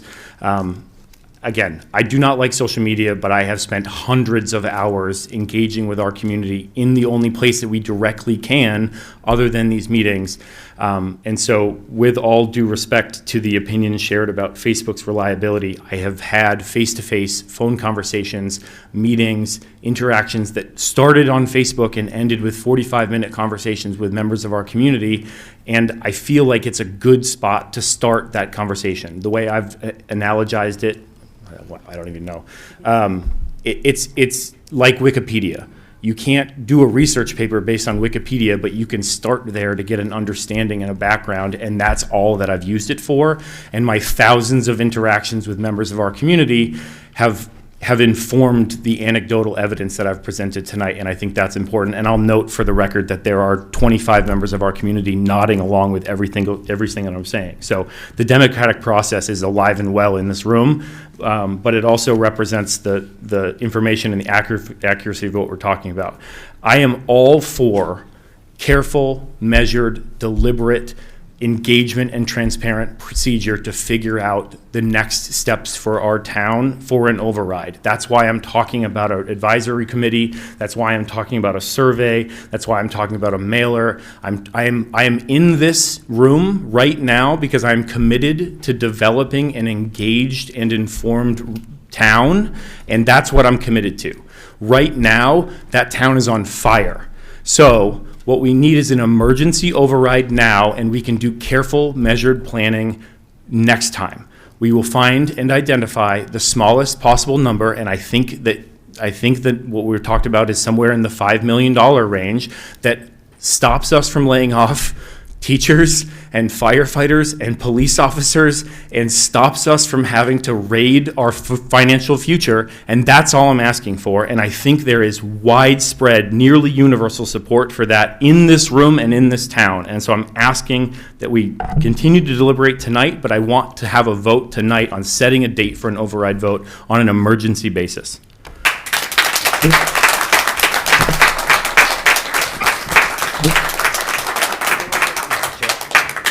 Yes, Dave. I guess I just want to add a couple of things, and that is, it sounds like there's nobody at this table, and Tim didn't get a chance to speak, and I'm sure we'll hear from him, that we agree that we need to go back and ask for another override.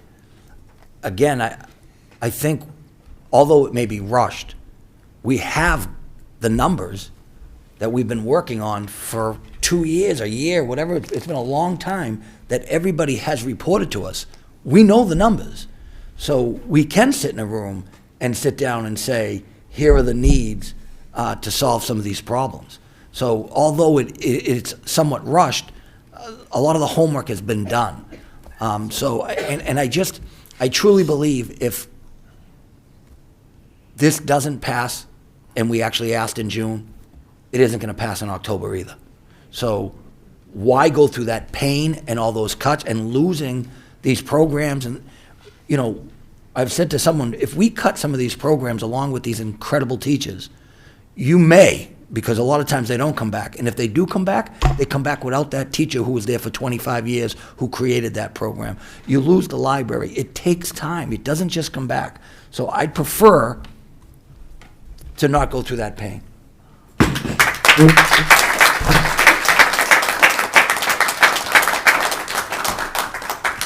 So I'm going to say something, and then I'll open it up to the school committee and the finance board. This has been a very good discussion, and in my mind, it's the beginning of a discussion. I understand the fear of the cuts and the impacts that those are going to have on people if these need to be implemented. There is a reason that everyone is doing everything in their power to mitigate these, to find every solution that can be possibly found. And I understand why there are many here that are looking at an override as that solution. But I look at an override and I say that an override that tries to get done in 60 days is an override that I don't see happening. And a failed override is the worst type of override. I support our departments having the money that they need. I supported them getting the full number. I think that full number was a good process to go through. It showed us what we could be down the road. But we've clearly been told that we can't get there yet. So we've talked about a lower number. I think that lower number is probably possible at some point. But to get to that number, people need to be brought into the process. I have heard many people say, and these are not always people that we hear from. These are people that don't necessarily show up to everything. And they'll say, you know, I didn't trust the process. I didn't trust the numbers. And that hurts a little bit because I feel like we have trustworthy things. We have trustworthy processes. We have trustworthy numbers. But I respect that people are not going to agree with me on that. And I want to bring them into the process. And the only way they get brought into this process is you take the time to meet them where they are and sit down and have a conversation with them and bring them into the room. You can't try to force them through another process. That just feels like a rush, another rush again. And they're going to say, and they're going to seize up, and they're going to say, I just can't do it. And that's just the timing problem. Because the second issue is that timing isn't just making people feel rushed. It's that we have a particular timing problem right now. That the world is very crazy right now. People voted for an override before all of a sudden we discovered that the economy might be flying off the handle. That people's retirements might be challenged, that people's jobs might be challenged. People are feeling very uncertain. It is uncertain. I don't want to add to people's uncertainty that they might have a higher tax bill. I mean, we need more money. But I also have a question that there are people that say, I can't afford to pay that when I don't know what my job's going to look like, what my retirement account's going to look like. There are a lot of people that are struggling with that question right now. In buying ourselves some time to say, can we get some more certainty of what this world's going to look like, gives us time to both bring people into a process, get some more understanding of what they care about and what's important to them, and whether they can be brought onto the side of supporting the town a little bit more, and allows us to get a better understanding of what's going on with the world around us. And I just don't see that happening in 30, 40, 60 days. Heidi has. Yes, Heidi. Sorry, I'll be quick because I know you said you wanted to let others talk as well. But there are a couple things that I just want to mention. The first is, I think I would not feel comfortable voting on any date for an override unless we also had the plan on what was going to happen when we started getting results from surveys and such, that if suddenly the results that we're seeing are not what we expected and we are getting a higher no percentage than yes percentage. Because one of the things that I have heard from people that I've spoken to is that they aren't comfortable speaking out on Facebook or in person at these meetings when they have the concern around their finances, as Tim mentioned, right? So there is some likelihood that a survey that goes out could come back in the negative. Hope it doesn't, but it could. We have to have a plan in place for that. And the second thing I want to talk about is the resident advisory committee. I have concerns about creating an advisory committee on an emergency basis. An advisory committee is a committee that lives on indefinitely. It would be one thing if we said that we could consider having an ad hoc committee on an emergency basis just to be able to do the study for the override and give the feedback. But remember, even whatever kind of committee we make, they have to also follow all of the open meeting laws. So even that committee is going to have issues around timing, agendas, making sure that their meetings are open to the public. So just a couple things I want us to think about. I would like to respond before we open that up, please. Yes, Ryan, and then we'll be opening it up. Thank you. I understand and appreciate that there is a lot of time and effort that has gone into the override that we move forward with on April 1st. I understand the homework was done, the time was spent. I don't think we threw that collective knowledge in the trash. Unless I'm missing something, we understand the needs of the town, we understand the limitations we're dealing with, and we don't have to start over. But we do have to do our best to save 40 jobs and our town. And we're not buying time.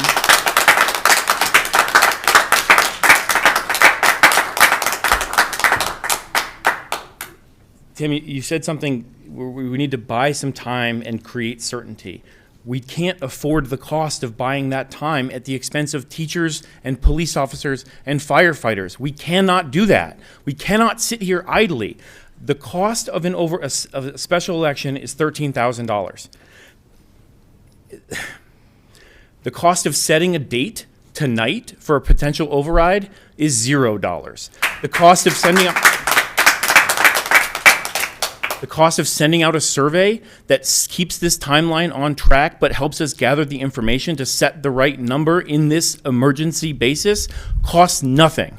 So I understand that we need to buy time, we need to be careful. I'm all for long-term planning. I campaigned on that, I ran on that, I believe in that.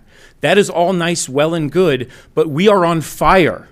And so whatever the number is, and I think we all know that number is somewhere between 4.5 million and 6.2 million, we put it on a ballot. We spend $13,000 to hold a special election, and we hope to dear God that it passes. But the downside is too much to bear. The downside of not doing this is our whole community.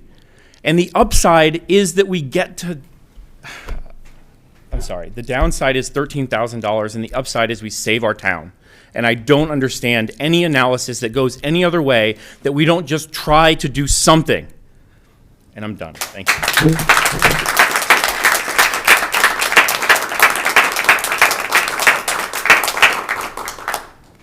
School committee. We're going to defer to Finance and Advisory first. Thank you. Advisory board. Yes, with all due respect.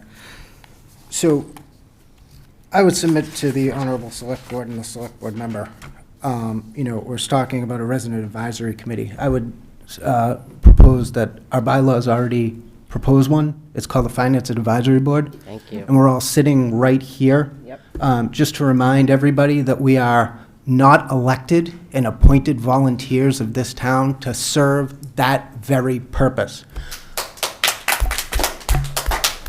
I also wonder about a advocacy committee and its ability to stand muster under state ethics laws, state finance laws, and things of that nature. We're talking about an override, and this board has debated and discussed overrides for months on end, for years on end, in some instances, for those of us that have been there and here for that amount of time. And the one thing that we know is this is a multi-year problem. a short-term override to get us through fiscal year '26 does not solve our problems in fiscal year '27, '28, '29 that we know are coming down the pipe. And to sit and watch an override fail and to have another one and watch it fail, or to have it prevail and then have to come back in another year for more, seems self-defeating in and of itself. We know that 4 or 5 million is not going to carry the day in the out years. We know what the bigger number is. It's more like 9, 10, 11 million is what is truly needed to stymie this continuous awful reduction in services and in positions.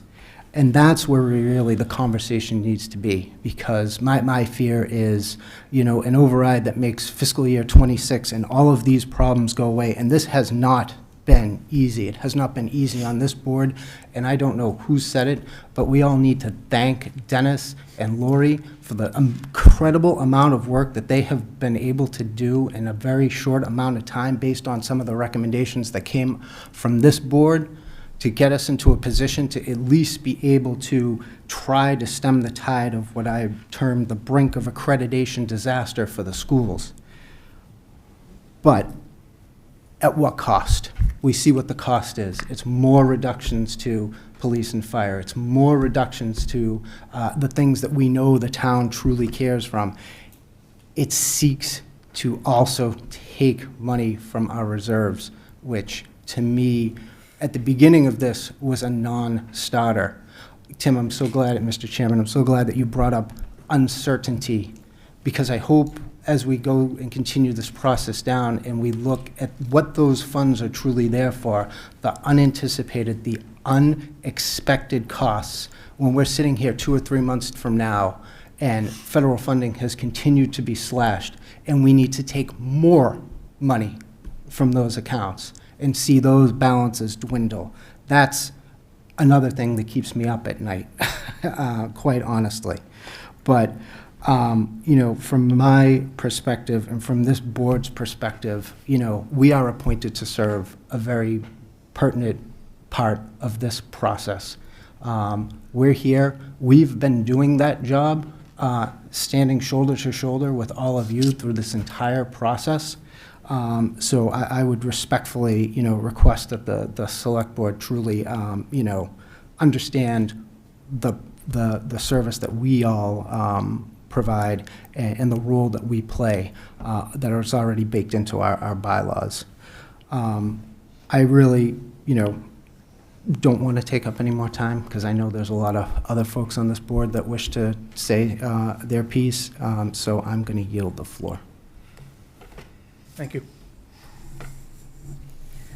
I would like to respectfully disagree with Ramey, Tim, and Heidi. We need another vote now, and I would not be comfortable with taking more from our reserves. I am very reluctantly supportive of taking that money out, but for all the reasons that Mike just stated, I'm very concerned we're going to need those dollars for something else. So yes, the information is out there, but it takes effort to find it. And I believe we've now had a turning point in people becoming engaged and actually seeking out the information. I think we have a real missed opportunity if we don't try again. I disagree that we go for the smallest amount possible. I think we go for the 9 million, which we said was the amount we needed to have level services. Anything less, we're going to be back here within a year, let alone 2 years. And I think we need to go forward with this vote tonight to put another ballot out there we can decide the amount, but I think it should be close to that 9 million. And I think we need to be upfront with everybody that it will only buy us a year to 2 at most. But that gives you the time to do the long-term planning.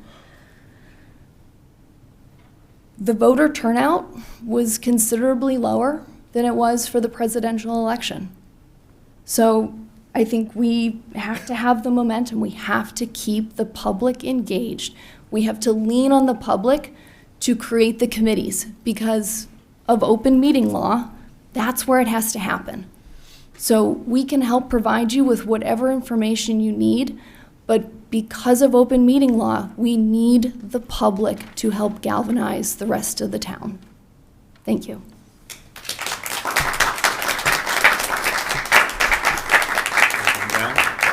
Adjourned. Yeah. So maybe a different way to think about this, right? I've been spending an ungodly amount of time looking at the historics of Massachusetts overrides. And there's really two ends of the spectrum of how towns deal with it. There's kind of the Stoughton way. You let it like bubble up and it explodes and you need to ask for a pretty big number every decade. And then there's towns that go for them like 10 times a year. Sometimes they're small, like no kidding. It's like Dave Pignoni, athletic director, needs a raise of $10K. Everybody should vote, and it's like $5. I'm not kidding you. These are what some towns do. So maybe we need to rethink. It's like this doesn't need to be a big thing. Maybe the narrative in Stone is like, let's make this more frequent. Let's ask for it when we need it. It doesn't need to be every year, every decade. Think about this as a more fluid and ongoing part of our process.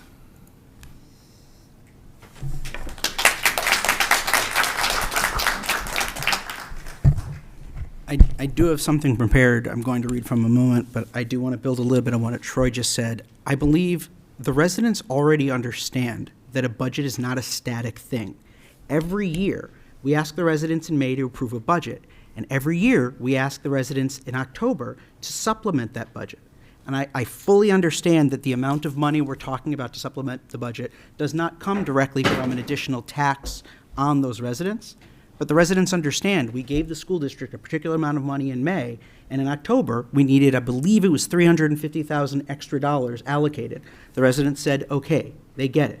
If we can get something passed, an initial override amount at the correct amount, I don't think it'll be that hard of a lift to come back in the next year or the next 2 years to say, we appreciate what you have given us, but we need a little bit more for these reasons here. None of us enjoy the position that we are in. None of us want to consider cutting or outright eliminating core town services.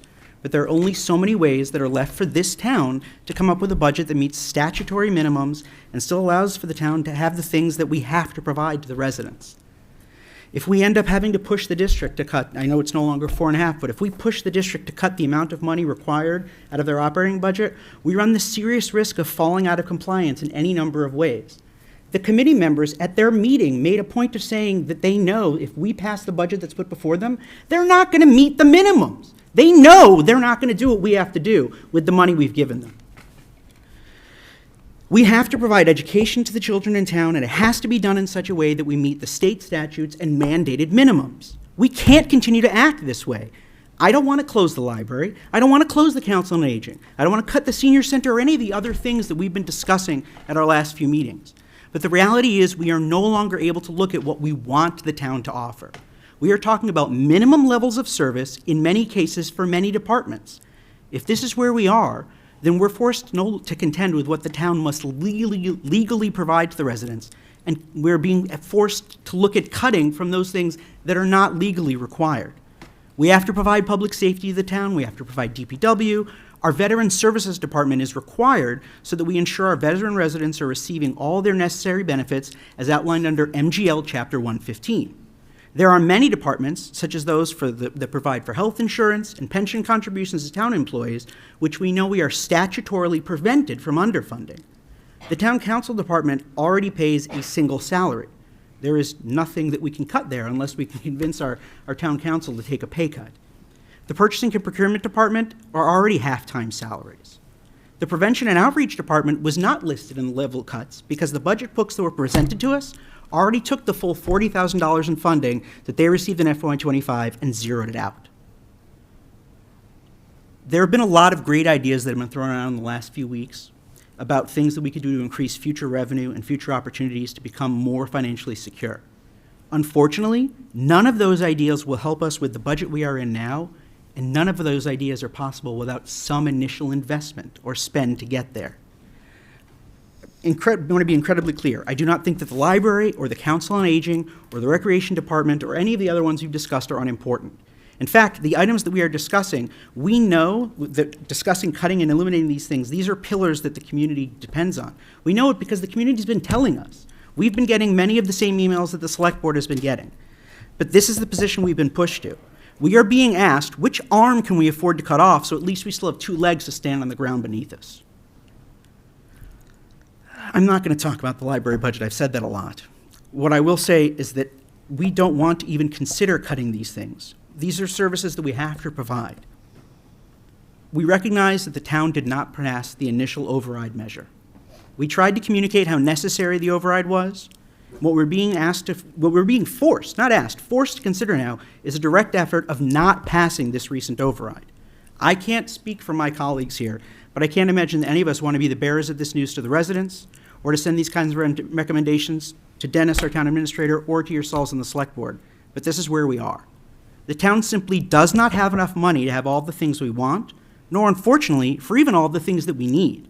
We have moved beyond need and are dangerously close to moving beyond the ability to make any choices at all.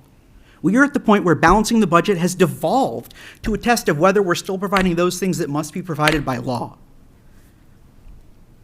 I would like to close and say that I sincerely hope that the select board moves as quickly as possible to bring another, more appropriate override before the residents. I hope that they and that every elected and appointed town official works to better communicate the stakes that are necessary, that make this such a measure necessary. Even that will not be able to prevent where we are now unless we pass an override before July 1st. Maybe if we're lucky, we can pass that override and try to reverse some of the cuts that we are forced to consider in this moment before it is too late to get them back.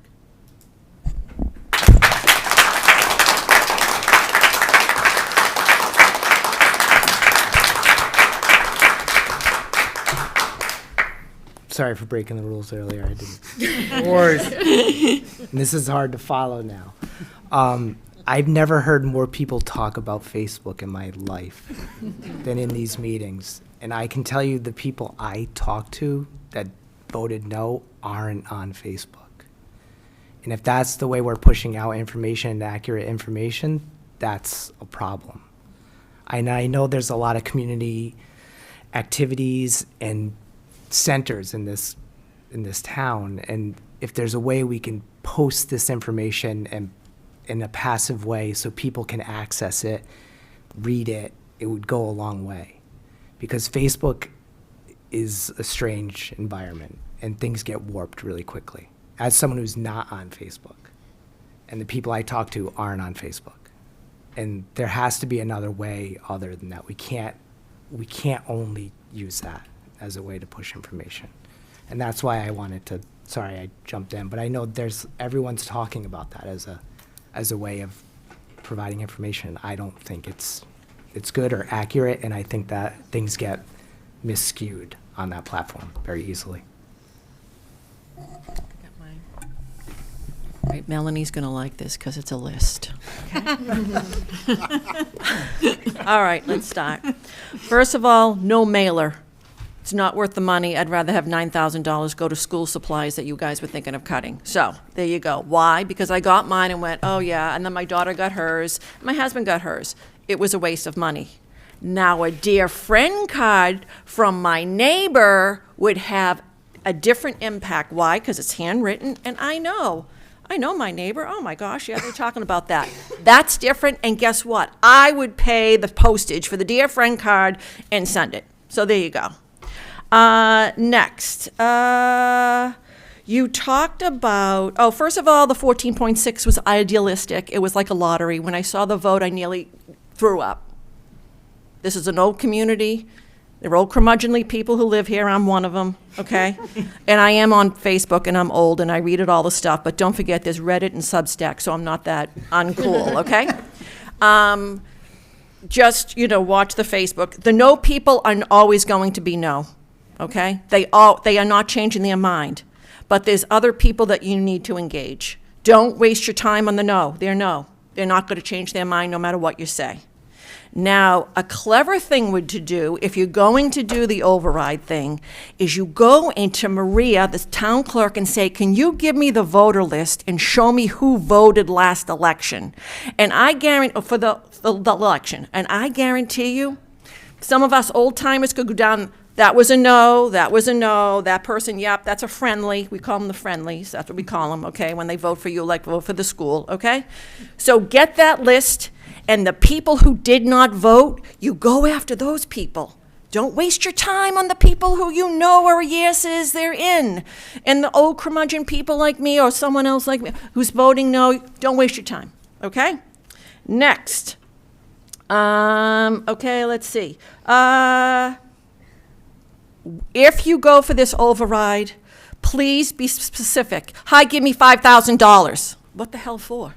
I want to see, hi, I want whatever the amount of money is, and the library is going to get this, and the senior center is going to get this, and Miss Gagney, the French teacher, is going to get a salary boost, and this, and the rec's going to be in the senior center. Do things like that. Be specific. The old timers that I've talked to, I've been here for 30-something years, they want to see what it's going for.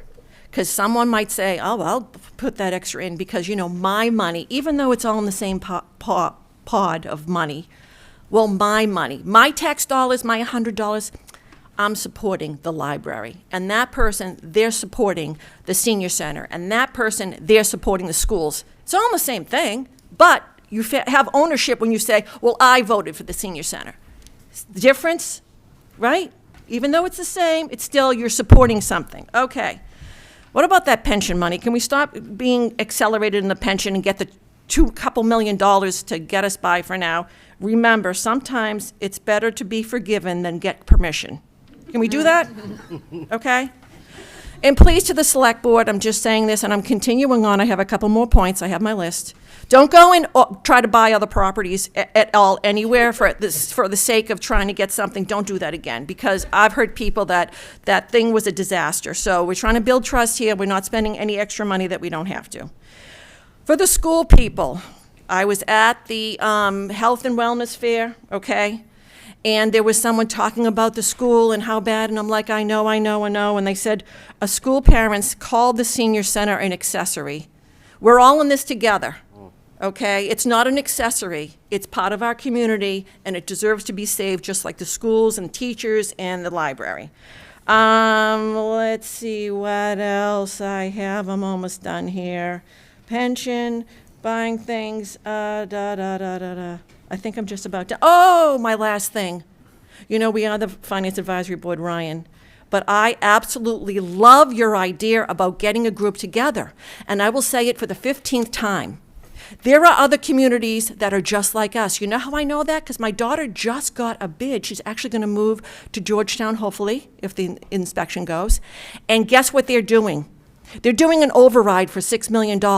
And there's the no's, and then there's the yeses and everything else. So my suggestion is to you is you want to make some impact, you call around to other communities whose teachers are struggling to write their contracts and who are trying to get other money, and go up together to the State House, to Maura Healey, to the Senate, and say, pass whatever money you can to give us money to fund, because as Dennis said the other day, when your special education bill goes from 10 million to 15 million, there's not a lot you can do about it. So that's all I have, so thank you.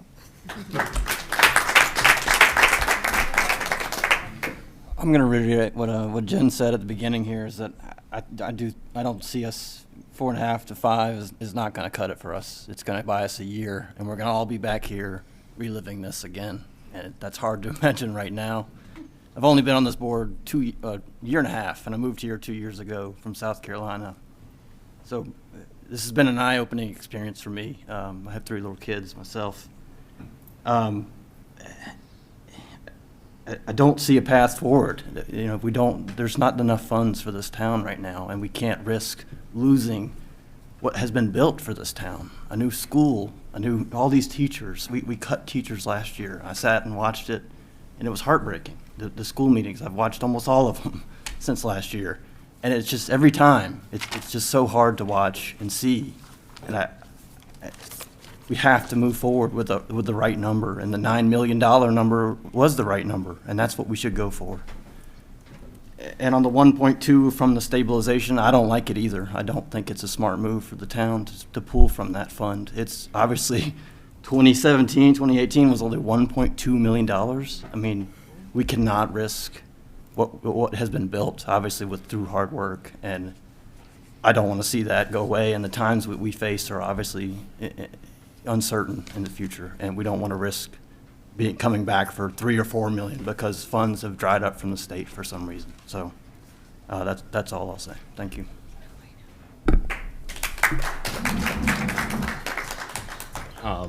So again, this decision tonight is going to be up to the select board. My two comments are, I guess I'm not going to come strongly about yes or no against the timeline. I think there have been a lot of good points made either way, but I do want to kind of put out a couple things to kind of just think about. First one, again, I just really want to speak to how the frustration, this is something that I find myself going through in terms of folks feeling ideas weren't communicated, social media is not real life, it's not, representative of the democratic process. This is, I 100% agree with you, but I'm going to kind of paraphrase a famous quote here, but we have to work with the voters we have, not the voters we want. And I have to say, Ryan, bravo, as someone who, for my own mental health, does not engage in Facebook decisions. You are trying to look at new avenues to reach out and talk to people. And after seeing meeting after meeting here, where every single person who talks, and I'm one of them, is pro-override, we have to double down on reaching out to that other part of Stone. So thank you for it. The other point, again, it's just something that hasn't been brought up, and I just hope it's considered, is that elections, good or bad or whatever, they are typically not during the summer. They're November, they're in the spring, and that's for a reason, right? It's like in the summer, a lot of people are on vacation. I know near the 4th of July holiday, it's a thing. It's something that we need to be aware of it and be cognizant. I'm not saying again that I'm against this accelerated timeline or anything like that. I really hope that people understand is that in a case where we need every single last vote, that is something that any committee or approach that is embarked on takes into consider, because this is a smaller town, and again, every last vote is going to matter.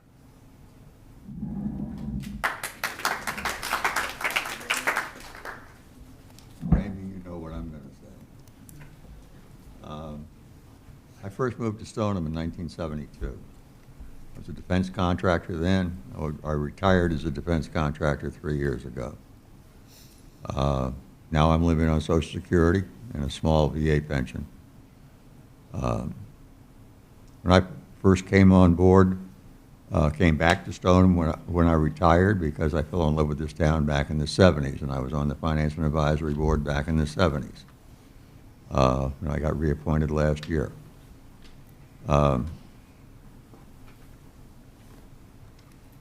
My natural inclination is to say, oh no, we don't need an override.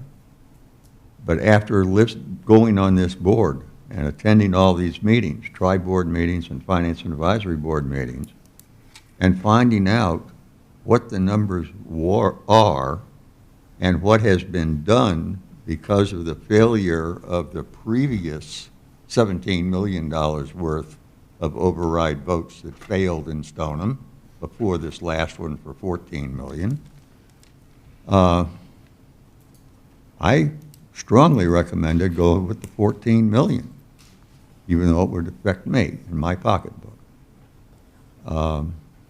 I am horrified at the thought not only of closing things that we were going to have to close before, and now we're only talking about, well, we're only going to cut them in half. That's not an answer. It's really not. When you cut things in half, you lose half of your people. And every person you lose is going to cost that much more when you try to hire a replacement and train them and get them on board and back up to speed. I mean, gee, and in the meantime, services suffer because the people who should be doing the job are busy training the new hires. I've seen that happen in the Department of Defense when I was in the Navy, and I've seen it work as a contractor, and I hate to see it happen here in Stoneham. I would love to see us go for the $14 million again. We've heard a lot of talk about reaching out to voters. one thing that hasn't been mentioned, tonight at least, is the last chance we have to reach a voter is in the ballot, in the polling booth. And, throwing a number out with no explanation, with no rationale, and we have seen some ballots from other towns where the overrides were all successful because it's spelled out in a partitioned manner. Here's the consequences of a yes vote. Here's the consequences of a no vote. And even if somebody comes into the polling booth completely uninformed, they've got it there in front of them. And I would hope, whether we have a ballot in June or whether we have a ballot in November or whatever, that we follow that paradigm on the next ballot. I hope it's before, because I don't want to see us go on July 1st with a whole bunch of layoffs that are going to kill this town. And I think I'm done.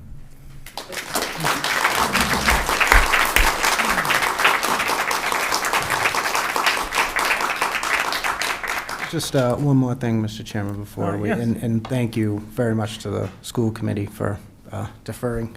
Just want to remind folks here, we're talking about next steps. The next step for the Finance Advisory Board is we have to make our recommendation on the budget. We have until next Friday, and there's no expectation that there will be any override before then, at the very least. So this board will have to make the recommendations, based on these revised, revenue projections and spending allocations that the town administrator presented here this evening. So just to be clear, the process doesn't stop. The pain, will continue on Monday as we make a final, recommendation for a budget that, needs our recommendation by next Friday. So just wanted to be clear on that piece. Thank you. I have one last final thing. I would like for our board to put out a vote of support. We have no authority to put a new ballot in place, but I'd like to make a public record of our support or lack thereof of it. So I would propose that we take a vote for a yes in support of a new second override before July 1st. Will anyone second my motion? Seconded. I second it. I believe procedurally it would be up to the chair to decide if that motion would be entertained. That motion will be entertained for the Finance Board. Thank you. Okay. The Finance Advisory. No? I'm sorry? Okay. The Finance Advisory Board has before it a motion to publicly support a supportive override for a new override. Okay, that motion has been made and seconded. We'll call the roll before July 1st. Can we make any comments to it before we vote? And I would just, out of the good graces of the fact that the school committee has, sort of yielded its time, I would say to this board, I would entertain this as well on Monday night if folks wanted to think about it, but we do have a standing motion that has been seconded on the floor. No comments from the board? Quickly, we are very conscious about taking a vote when we have numbers.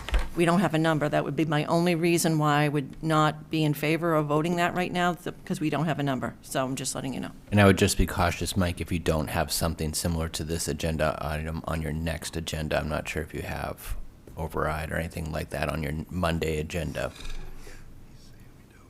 That's a good point. All right, so to be clear, it's support for an override, a second override before July 1st. I'll call the roll. Jen? Yes. Troy? Yes. Joe? Yes. Joe? Yes. No. Adam? Yes. Jim? Yes. Rod? Definitely yes.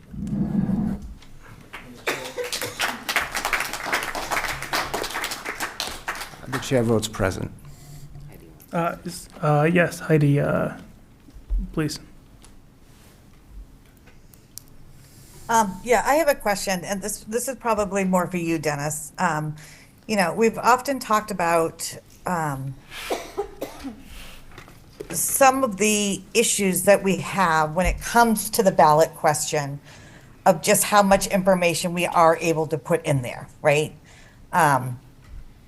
The most detail that I have seen has been primarily where there has been that like a la carte menu where it would say this number is going to the police department, this number is going to the fire, this number is going, and you pick each one individually. I have not seen it where it is, this is going to let us hire 2 more police officers, right? This is going to let us potentially, build a new fire station, although that's not going to happen, right? What is the actual level of detail that we are able to put on the ballot question? I'll make 2 quick comments. Maria's in the room. So Maria, feel free to jump in if I misspeak. But there's basically the existing law that we're governed under does allow for things like the menu option that we talked about. It does allow for some generalized description. There's another section of the state law that allows for towns to consider adding additional language and descriptions, and there's a process for that, but we would have to adopt that section of that particular law at a future town meeting. So I would say there's the provisions which we can utilize that we currently have, or the provisions that are greater that you could consider at a future time. So that's why some ballots look drastically different than others when you survey municipal override ballots. Just a comment on Ryan's proposed schedule. It's not a criticism, it's just a self-reflection I've had, is whether we could have done an override or a town meeting first, and part of me feels like we fit a schedule that was kind of on a path that we were working towards either way. Some towns do the town meeting first and then the ballot. And part of the narrative that we wrestled with was what was town meeting going to approve or not approve based off of the funds we had. So one consideration that whatever the schedule is going to be is whether you do a special town meeting first to provide more clarity, because you already have the expenditure authority. At that same special town meeting, you could consider adopting the more descriptive law, but it does come with its pluses and minuses, and I'm not sure it necessarily fits the situation we're in, but we could have a separate debate about that.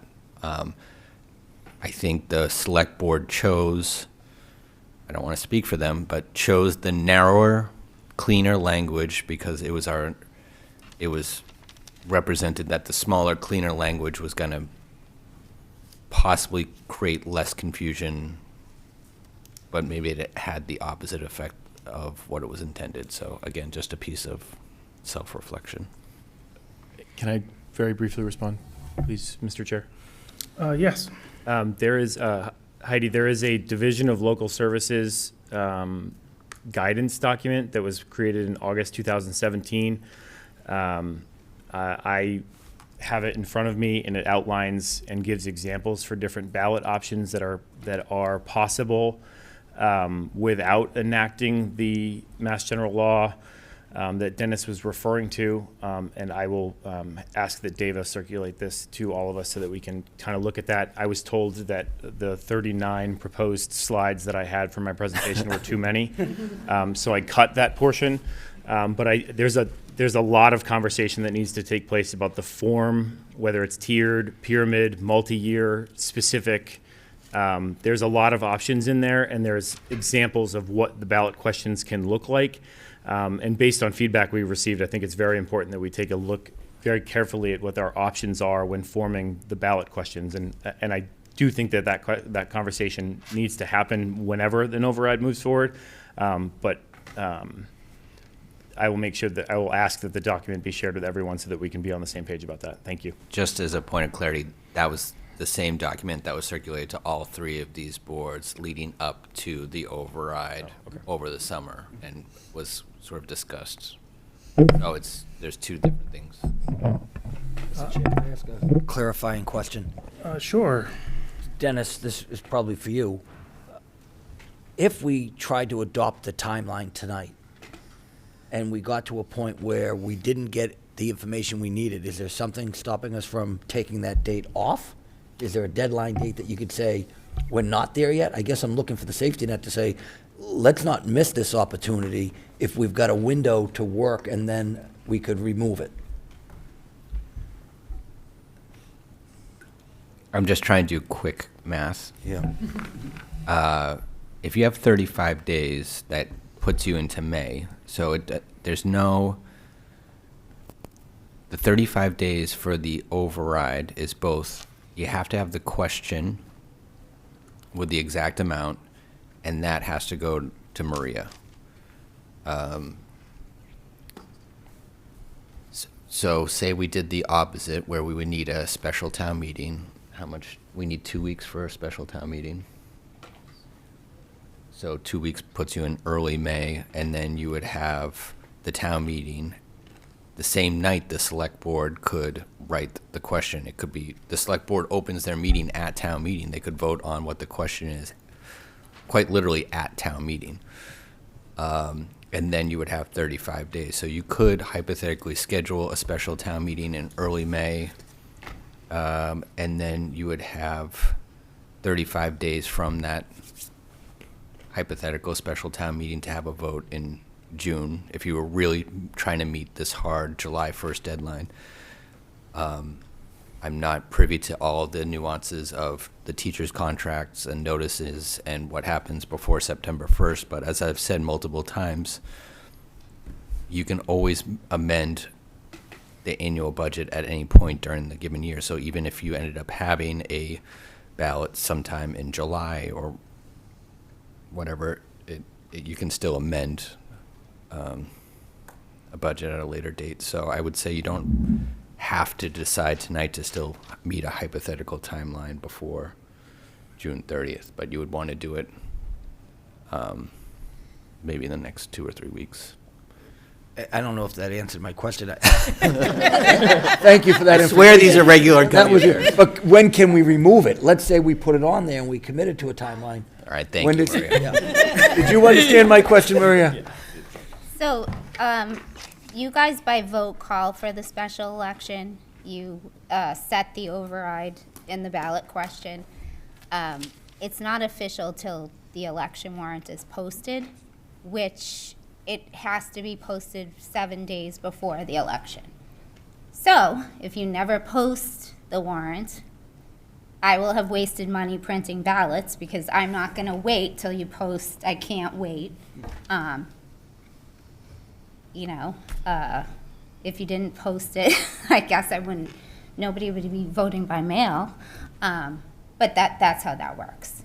Yeah. The warrant for the election, which does get posted in 10 public places in Stoneham and in the newspaper, that's what triggers the legality of holding it. Okay. Because it's a special election. If it was the town election, you have to hold it unless you go to court to not hold it. Does that answer your question? That answers my question. Mm-hmm. I knew you. Thank you, Maria. Can I say something real quick? Yes. Okay, so I'm old. I'm going to be 63 this year. So I took, Ryan, pay attention now. I'm listening. Okay. I promise. I took that big thing that, Attorney Galvin gave us, and I dumped it in AI, and the question was, Stoneham has a population of about 30% who are over the age of 60. We would like a override to pass. What is the best method to get this to pass? What did it say, Ryan? What do you think? I don't know. Pyramid. and I shared it, and I was kind of voted down. It was too complicated, but I'm just saying, I'm trying with the technology here, and you know, AI, I tried, so for what it's worth, I'm just letting you know. I should have kept the slides in. So yes, I would like to bring in the school committee. Go ahead. Yes, Rod. Clarifying question, and maybe this is a question for town council. If we can't get a special election done before start of fiscal year 26, is there any provision in Massachusetts law where we can have the local equivalent of a federal continuing resolution that prevents layoffs while we try to get the problem solved? So towns are only allowed to adopt annual budgets. So as long as you're spending the limits within the structure of what's approved at town meeting, you have some flexibility. The only time we were allowed to do something similar to the continuing resolution was during COVID. The state passed special legislation that allowed us to pass month-by-month budgets. So really what you would want to do, and this is the workaround, is you just approve a budget on July 1st, which would give the school department or the town the ability to spend funds within those restrictions. And for the school, it's pretty broad because it's just goes to the school committee, and the school committee makes those sort of annual decisions. But you could always come back and amend the budget. So you could have the access to spend some money, try to project out what you need to do to get to the end of the fiscal year within that limit, whether something passed or didn't. And then if something passed, you could amend the budget at a different town meeting. You just need one budget, but you can amend it. So all I'll say about the structure is, you know, I do remember us having a lot of discussion during the override about trying to stay unified, trying to stay one Stoneham. And one of those things was to have one question. Now, would a tiered or some other broken out approach be a better option at this point? We're hearing that maybe people might like to see that a little bit differently. And so, you know, I think I'm certainly open to that. But that was the worry. That was the worry in the last round. But I think when a question is presented to the town again, which I think is inevitable given our financial constraints at some point, you know, I think it needs to be clear to people what they're voting on and what they're getting for that money. And so I think we do need to take a look at what the other options are besides just a one question. And I do, again, want to allow the school committee to say anything if you wish. I'm sorry, Heidi, if you wouldn't mind, can I just make sure whether the school committee has any comments? You guys haven't said anything all night. This is kind of Sure. nice for us to be able to just sit here. And, do you want to start, Corey? Sure. It's nice to listen, like I said. For me, I am a future planner. I love to think about future years, strategic plans, and you've heard that if you've seen finance board meetings for the last 7 years. But for now, I had to research overrides. I was for the 14.6. I thought it was good for the town overall. But if you look at all the overrides that are done in Massachusetts the last 10 years, 92% of them are for now, not for future. Now, do I think that's the best way to do it? No, I'm not. But if we're doing that and we have to go year to year, then we have to do that for the town as leaders. We have to be open to that idea. For me, cutting 4.6 or 2.2, 2 million would drastically be awful for the students. And I will say that. The schools overall, it would be awful for the students. It would be awful for the staff that give their time and effort and are staying here with salaries that they could get better elsewhere. They're here because they love Stoneham. So it is our duty to put something forward to fight for the town. Now and even in future years. I love the 9.1, but that is the future. So even if we get something, I believe that we have to get something before July 1. But if it's little and it can get us back this year, then we're open. And we're honest with people. You know what? We need this for this year, and we're going to come back, and we're going to look at it, and we may come back the next year. We have to be honest with people. For me, like I said, I was for the 14.6. I was for the one question, like you said, Tim, not the pyramid, because I didn't want to put people against each other.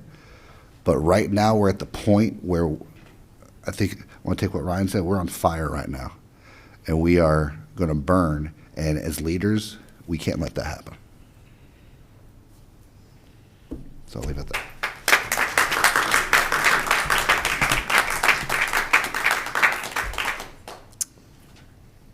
It's not going to come out right, but first I just want to say thank you.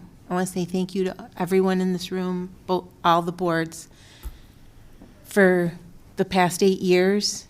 It's been very appreciated, especially this last year, how supportive and cohesive everyone has been.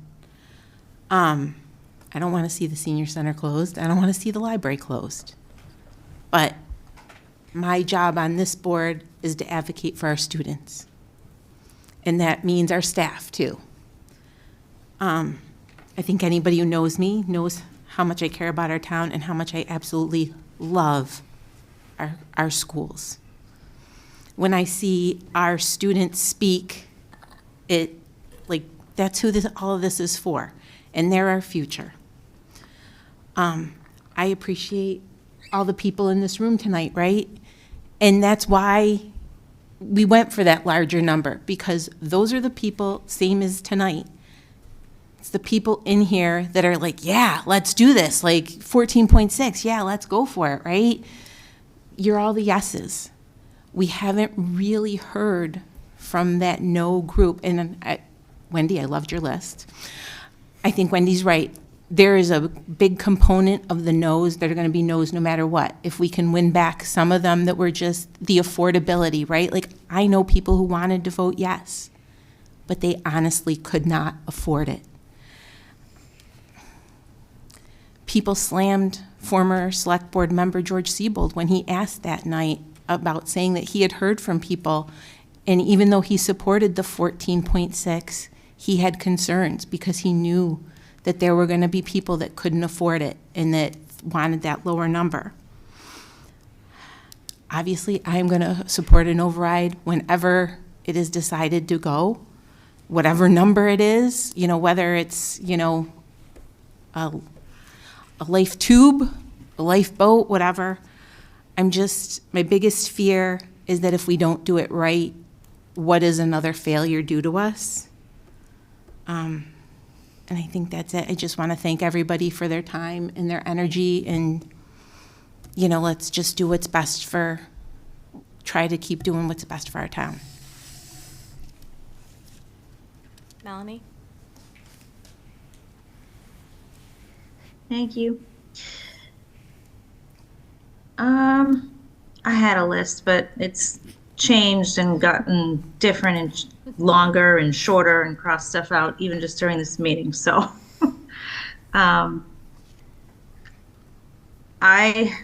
guess bottom line, I think we need another override.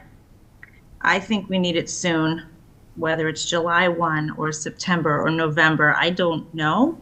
I just know that we cannot cut everything.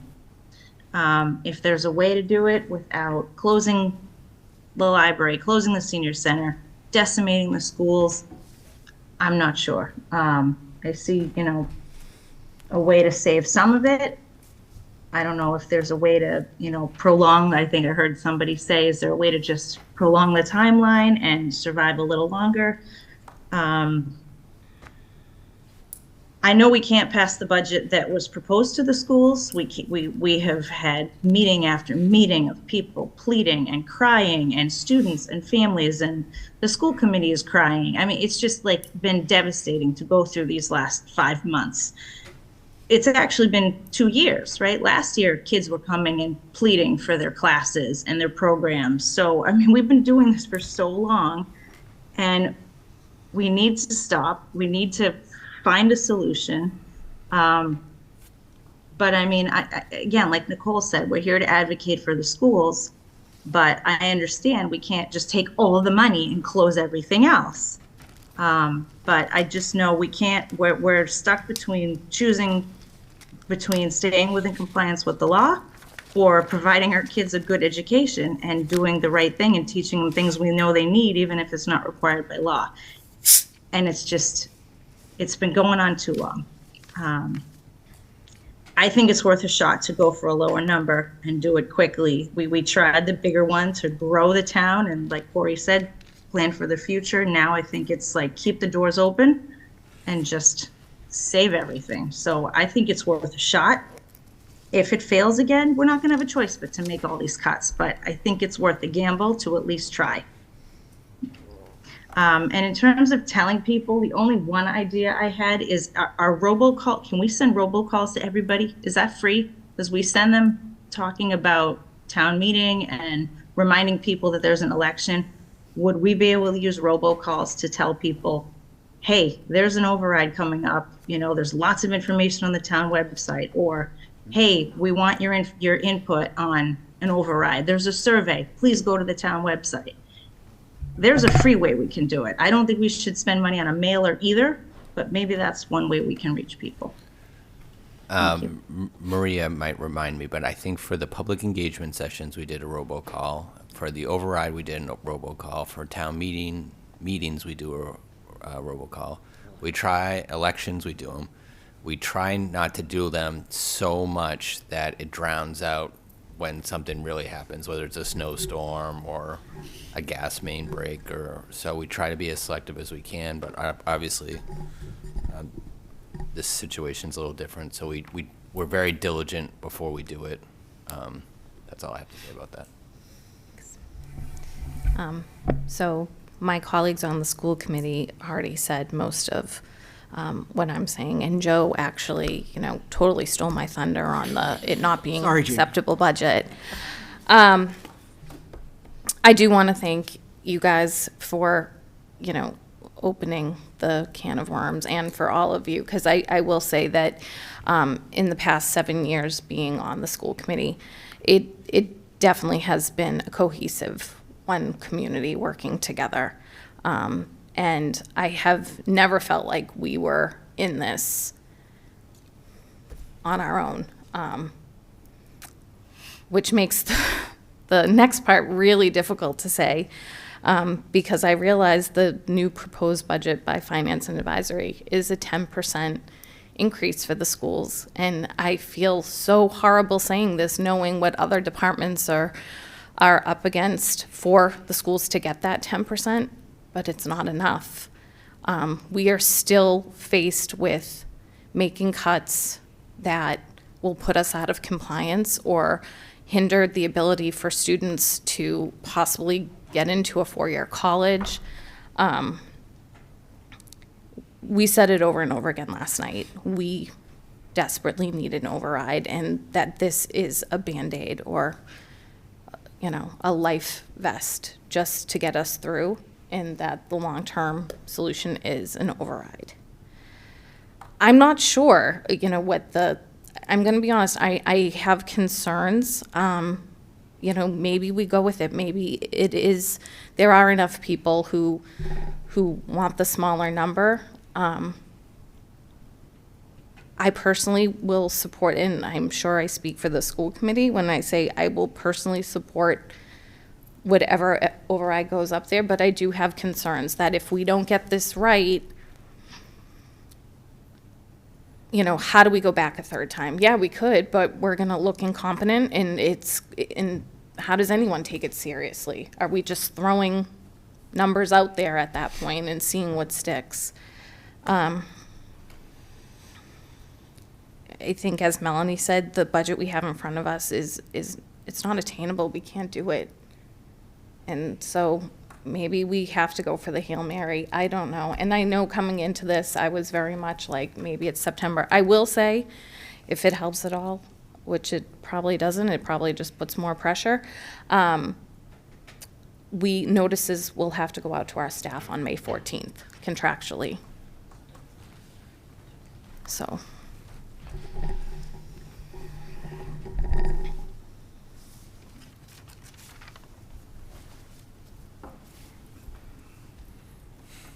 Any other comments from the Select Board? Heidi, I think you had raised your hand. Yeah, I just wanted to share a little bit more history on the decision to do the one question versus menu, because I know a lot of people that are there in the audience, as well as at home, have said that, you know, they've started paying attention more recently. But the number one piece, the number one theme of feedback that we heard from residents was, we just gave all this money to the schools to build a new high school. We've given them enough. Our biggest concern, if we did do that a la carte menu kind of thing, was how are we going to manage if it's no for the schools, but yes for the library, for the Council on Aging, for the firemen, for the policemen? So I just wanted to, you know, and so ultimately we did not feel like it was worth taking the risk to break it out into separate menu items. And as everybody has said, right, we have gone with the mantra of we are one town, one budget. We should be showing that unified front. So again, you know, I just wanted to share that with folks because it's going to be something we're going to have to consider again if we do move forward, short term or long term. Tim, can I ask? Melanie? Can I ask one question? Oh, yes, sorry, Jamie. If we were going to do, if you guys did decide to put one on sooner rather than later, could we put multiple amounts? Could that be, I know we talked about it before, but given that our assumption is that there are enough people that would vote yes, depending on the number, could we put multiple numbers? Because Yes. no, I know the answer is yes. I'm asking them to consider that. Sorry. I'm not, I know the answer is yes. I'm asking them to consider it. I'm asking you to consider that.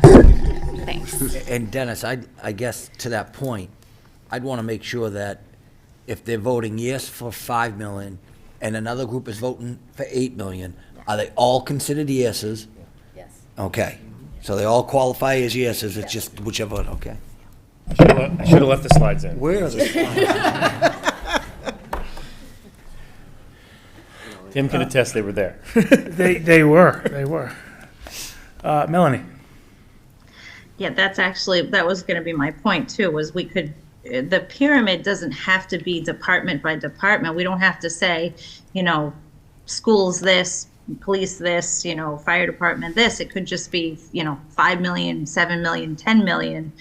And then, you know, I feel like that might give us more of a chance that we get something. Rather than give them the one number. And maybe within the 5, 7, 10, you break it out and say, you know, if you get 10, here's what each department gets. And then maybe that helps with some kind of transparency on the ballot. That was in my slide. But I definitely wouldn't put departments on a line and let people pick that way. I think that would be a disaster. But numbers, I would think might work. The way I've seen it successful is what we talked about here. Is Winthrop did a operation, which is basically this year, and then they did a stabilization extra amount, which was coming years, and those were the two levels, and they both passed. But they also provided a breakout of what the different numbers meant for the town. And again, there's limitations. We're a town meeting form of government. There's limitations on how precise that can be. But the guidance document from DLS specifically states that you acknowledging that the limitations of where the money can be spent is subject to town meeting vote, you can articulate where the money is intended to go by those proposing those numbers. So there is there's a wide gap of information that we can evaluate to better, quite frankly, to conform the ballot to the feedback that we've received and provide the information on where it's going. To Rod's point, to the points made in the room from everybody, is there's ways to do that within the confines of the law that allow folks to have, again, it's subject to town meeting. I want to be very clear about that, but you can put on the override ballot where we propose the money goes, and I think that would be helpful. Again, we've learned this. I mean, I think it's important to acknowledge that we're learning from the experience. It's not, I hesitate to call it a mistake because it had best intentions and it had a 4-year forecast and it was based on information and numbers, but we've learned from that experience. We've learned from the people in our town, and we've learned that we need to do more shorter term, more information, and we need to engage more folks. And I think this is not casting doubt on the legitimacy of that vote. It's learning from that, and it's participating in the democratic process to allow the discussion through the use of ballots to continue with the residents of our town to figure out how best to support our town's needs. So we have had the opportunity for everybody to speak on the override subject. If there's no further discussion, is there any further discussion? One last request for discussion among the select board. And forgive me, is this the time I would move for a vote? If you wish to do so, this would be the time that you would do so. I move for a vote for the select board to authorize a May 3rd and a May 7th public engagement sessions on each of those days. I'll second that. The motion is for a, sorry, let me bring up your. I actually changed the dates, and I apologize, but based on the feedback that Jim made about the summertime being a difficult time for a vote and acknowledging the school year ends on the 18th, I think the better proposed, and my proposal would be to move the date of the override election to the 14th, which moves up the date that we would need to set the ballot to May 8th, which is why I changed the public engagement dates from the 3rd and the 8th to the 3rd and the 7th. So my question to you is that I think that a decision on whether an override is happening before July 1 should be determined first, and then we set the timeline that leads up to that. Well, those public engagement forums allow us to learn from our community before we have that date. I'm happy to move for that first. I'll move for that first if that's the way you think it should be done. I'm happy to do that, but I think the engagement sessions are, I was going to move through the list, but however Respectfully, I would just say that there's a considerable amount of staff time that leads right into town meeting, and we need to have a successful May 5th town meeting. So I would just respectfully ask that be taken into consideration before setting a date. So there is a motion and a second on the floor for, I'm sorry. You May had a 3rd and May 7th public engagement and forums. May 7th public engagement forum. I will open up discussion among the select board. Just one other thought on that as well. When we did the previous public engagements, we did one on the weekend and one in the evenings because of feedback that we were hearing from folks that they could only do one or the other based on their schedules and their families' needs. So May 3rd is a Saturday, the 7th is a Wednesday. Oh, sorry, I'm looking at the 3rd and the 10th. Isn't that what? Motion, that's what you said you updated it, Ryan? To the 3rd and the 7th. I apologize if I wasn't clear.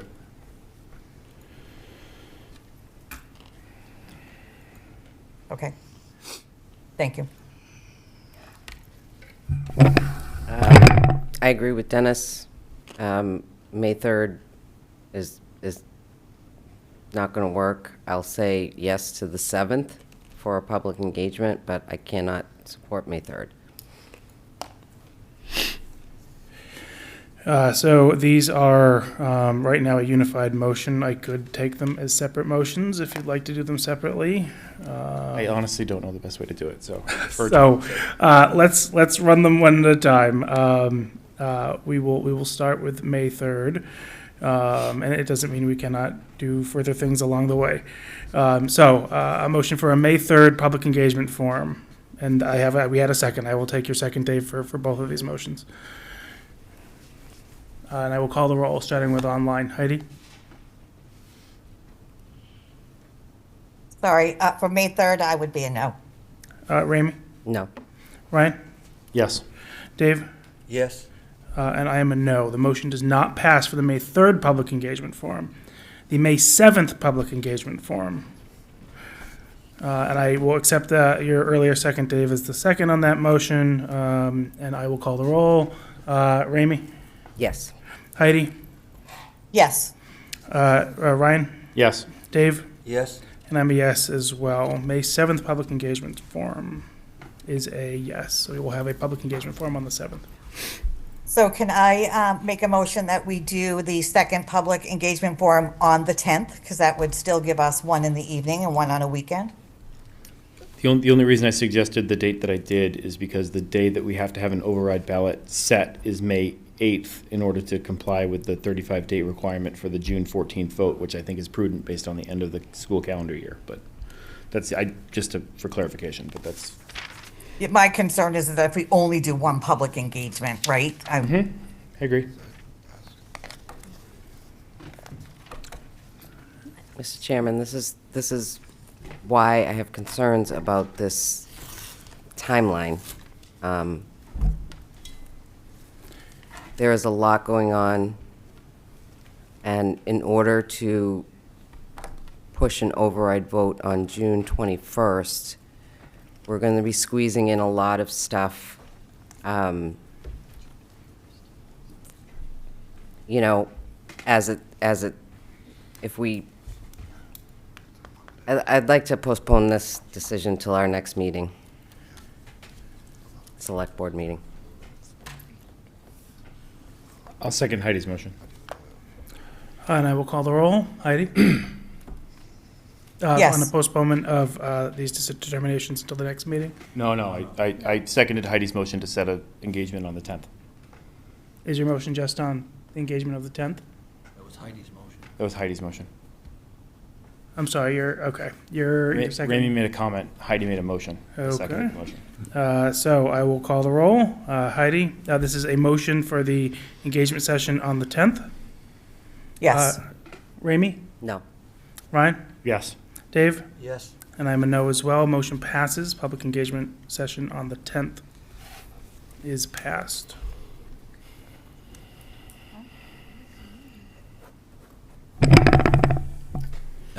Do you mind if I ask a couple clarifying questions just in order to prepare? Of course. I'm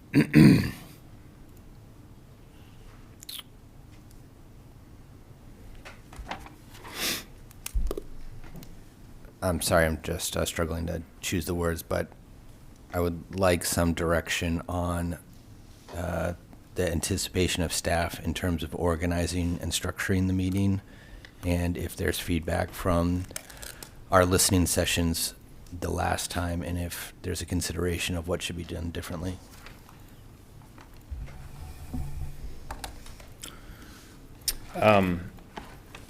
My next motion was to be for a survey, and I'm hoping that we can get some input from those to shape the form of those meetings. There's a proposed survey question that touches on some of the things that would be helpful at those meetings. I'm sure we can elicit feedback in the meantime, and I think that we can refine the approach for those dates at the next meeting. That would be my plan. I'm trying to get these dates in advance so that we can post them and get as many people as possible to engage in the conversation about this. So that was the thought process, but I'm happy to take input or suggestions on the best way to handle those meetings.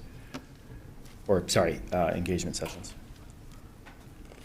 So I do think that there's a lot of planning that's going to need to go in to get these things off the ground in quick, short order. And our town has always proven itself able, but this is a lot that we are asking of it, particularly combining it with the May 5th town meeting.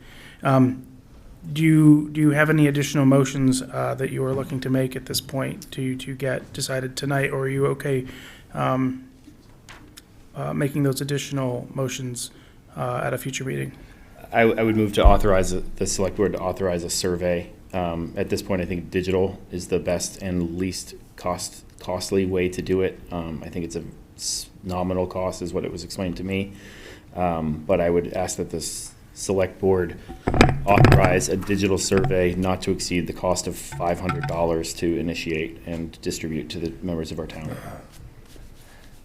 I would hesitate to put a dollar restriction depending on how people are tracking staff time or whatever. So I would start by saying there's probably staff resources that can help circulate that in existing infrastructure, whether it's the website or other online tools. I would, if the intention is that it is conducted and released sometime next week, I would respectfully request that potential questions from individual members get sent to myself and Deva, and then you delegate the final authority of the survey to either the chair or you guys discuss it. I probably, yeah, but I would probably delegate the form of the final survey to the chair if that's acceptable. I'm okay with that. I think that makes perfect sense. So I move to vote. I ask that I move that we vote to authorize a survey to be created and distributed by town staff as early as possible, hopefully by the 25th of April.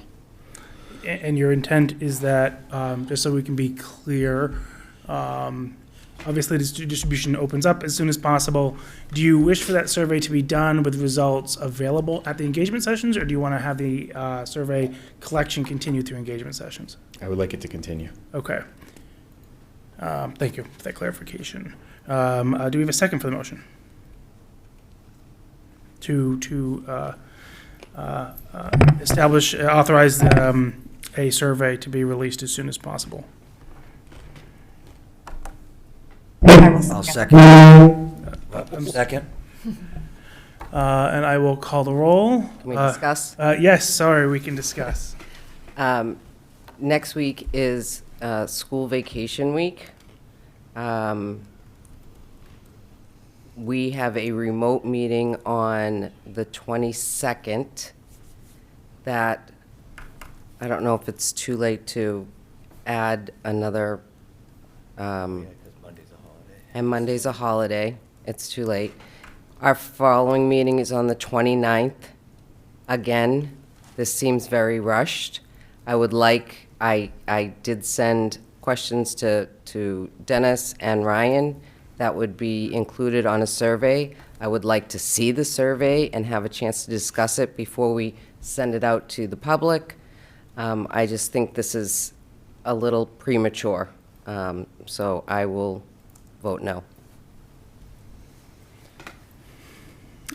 Heidi, sorry, you will vote no, but I will now call the roll. I'm sorry, yep. Ramey?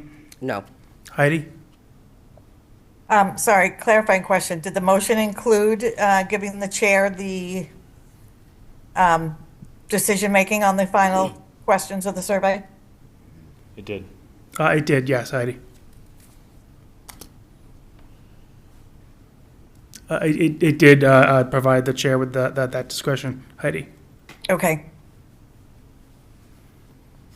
I will say yes. Ryan? Yes. Dave? Yes. And I am a no.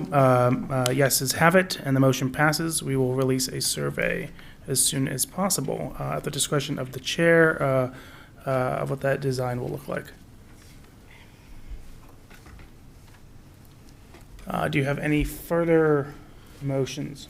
I vote to ask the select board to approve a resident advisory committee for the specific question of developing and understanding the best approach to an override, short and long term. With all due respect to the countless and hundreds of hours to the Finance Advisory Board. There's no definition. There's Okay. no backup to that. no. I don't think you can just say we're going to create an advisory board without actually having the documentation to say what the makeup is, what their charge is. We can't do that. My recommendation to you, when we have wanted to set up a committee like this in the past, is that we express or we take a vote on whether we wish to have that committee set up, and somebody is tasked with writing the charter for that committee. And that can get brought back in and voted on. So I'll amend my motion. I apologize. That's what I thought I was trying to do. I apologize.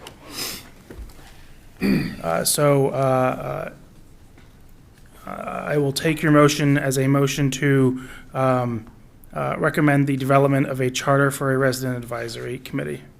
May I ask a question? Of course. An advisory committee is, again, as I said in the beginning, is a permanent committee versus an ad hoc committee, which would be specific to the override, and they would have an end date. So I would just like confirmation as to which one you are asking for. I think it's appropriate for a permanent advisory committee. Finance Advisory Board does. All right, Amy, did you want to make a comment?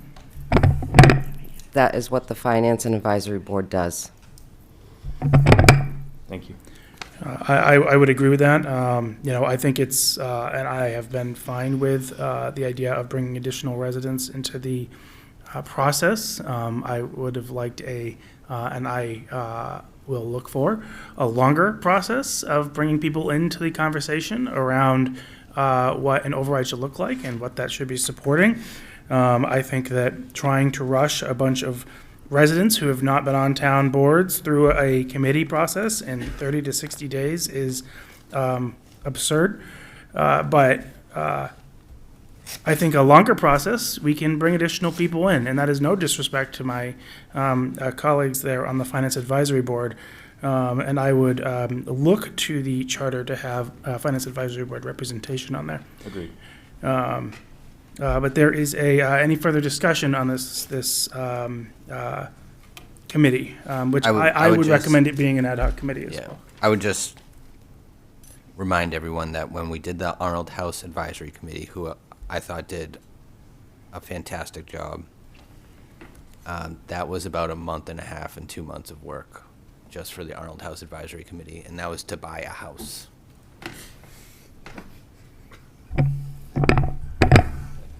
Again, I just, some of these things that we're talking about need to be vetted and talked through our board. Can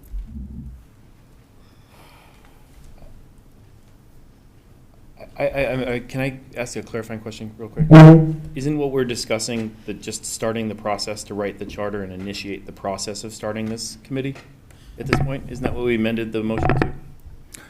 This is the process of support, whether the board supports the establishment of a committee or the establishment of writing a charter, and that charter will be presented back to the board for approval or not. So. And there will be opportunity to discuss it at that point, correct? There would be opportunity to discuss it at that point. So this is not binding the board on establishing this committee at this point, as far as I'm concerned. So we don't need a vote. It should just be a member item that comes forward, and then we take a vote. We could do it that way. We could assign a member. We could let a member write a committee charter. Right. I'm trying to remember how we did the Arnold House. If we just had a member, if we didn't take a vote before we did that. I think Tim wrote the charter.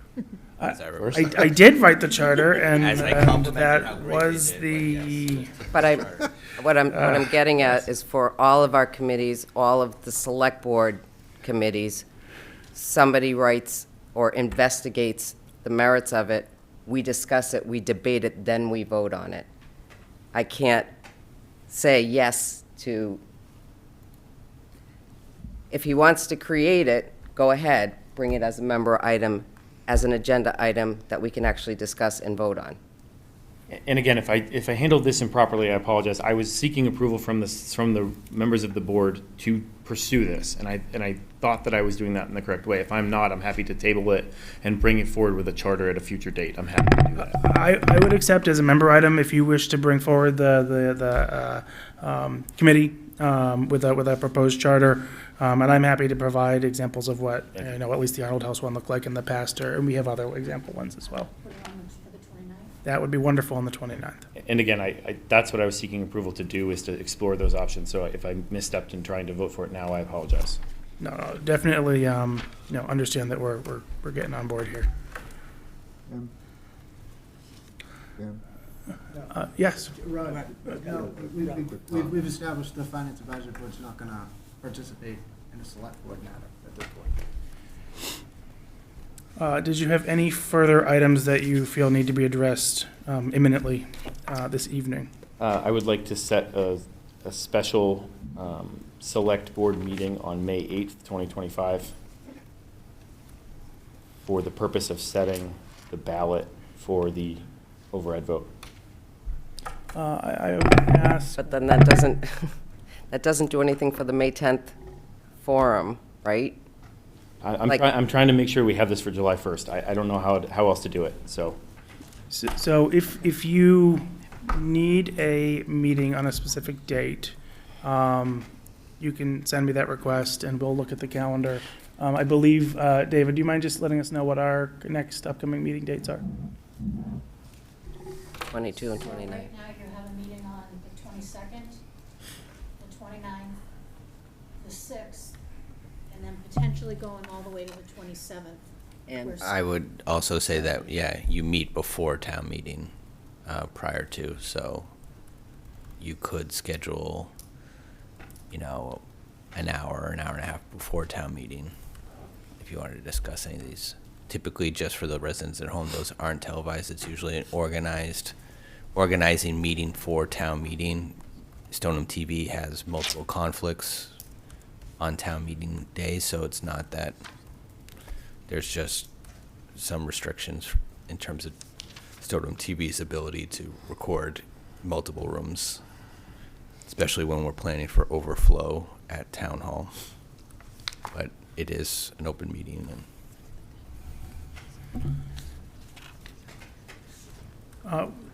We have those meetings already on the books. Are those meetings satisfactory, or do you feel that we need additional meetings? I am happy to submit an email request for a separate meeting on that date. I think it's important because we just set a May 7th engagement forum. I think it's important that we consider the feedback we receive from the residents on that day and have a meeting to deliberate. And again, May 8th is the last possible day to set the ballot for a June 14th, 2025 override, and that's the subject of my next motion. So I think that, you know, you can send an email of what you're looking for. We can also put calendar on our agenda and we can discuss the calendar coming up. Luckily, we can certainly make calendar decisions with a pretty late decision date, although of course we want to make sure folks are aware of what our meeting schedule is. Thank you. And I move to set an override vote on June 14th, 2025. Special election on June 14th, 2025. June 14th or 21? This is all over the map for me. So you were making a motion to place an override vote on the ballot on June 14th, 2025? That's correct. I believe that needs to have a number associated with it, or do, Dennis? I mean, you could hypothetically vote on a date without a number.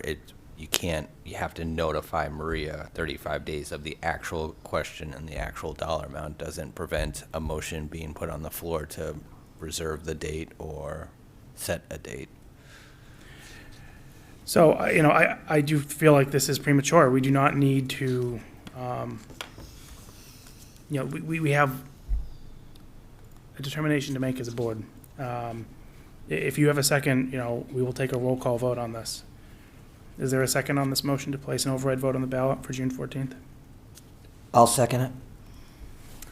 Any discussion?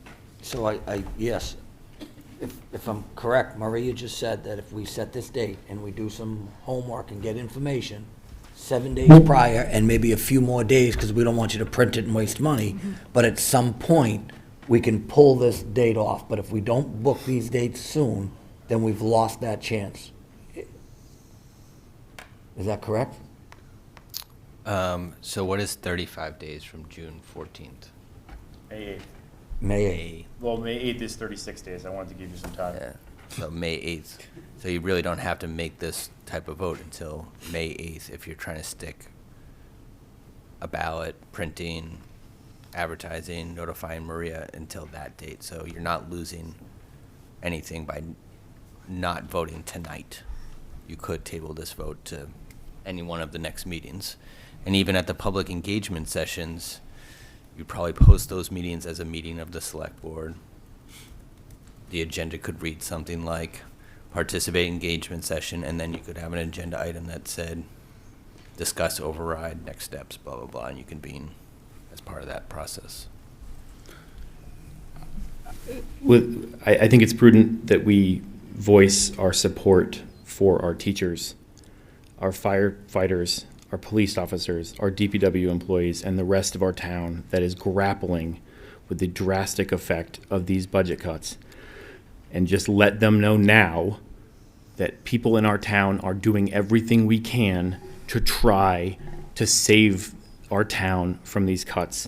And we know on May 14th, there will be layoffs in our town. And those people deserve to know that on April 17th, 2025, we did all we could to start the process of setting an override on the calendar. And the people of our town who have been pleading for transparency and effort deserve to know that that's where we're going. And that's what we're trying for. And we can set that date, we can publish it. The groups in our town can start talking about that date as an override date, and we can start the process of developing feedback to finalize those numbers with all the information. Again, it's not ideal. I wish we had 10 or 12 months to sort this out, but July 1st, our town becomes engulfed in flames. And if we can do anything to stop that and send a message to our town that we're doing everything we can to try to stop that, now is the opportunity to put an override on the calendar, doesn't cost anything, and then we do everything in our power to get the information that we all say we need to make the best possible decision on that day, or on May 8th to set that ballot. And that's what I'm asking for. Just set an override vote. We can change it if we need to, but we can develop information and decide in the process what the best course of action is. And we know that on July 1st, if we don't take advantage of this opportunity on those dates, July 1st, our town, it becomes engulfed in flames. And I, for one, am going to do everything I can to stop that. So I will ask if there's further discussion. You know, I will say that I've heard a number of times that there is no cost to moving forward with the mechanics of an override at a very hasty pre-July 1st date. You know, I can understand why that seems the case. To me, the cost is that we've talked and talked about wanting to bring people together, wanting to be one Stoneham, and yet when push comes to shove and we're like, we need to win, we need to save this place, we need to put the smaller number on the ballot, we're willing to sacrifice all those people who said, this is too fast for me, I can't do it, I want to be more involved. And those people are going to be left behind. They're going to sit there and say, aha, I told you so. I knew it. This town does not care about me. This town is just doing what it always does. And I don't want to leave those people behind. I want to bring them into the process. And you might say that spending another few months is not going to bring them into the process, but I want to say that we tried. And I just can't say that we tried if we're trying to push another vote through in another 30 to 60 days. Any further comment? Yes. I'm going to try to be a lady and say, what do you think we have been doing for the past few years? We have been talking about this forever.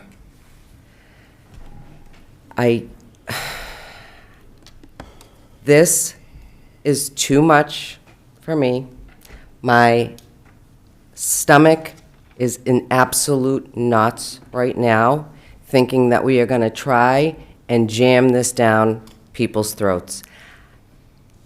Trust me when I say I completely understand the pressures that the school department, school committee is facing right now. I understand that. But this, to me, is irresponsible, and I cannot move forward with supporting this stuff.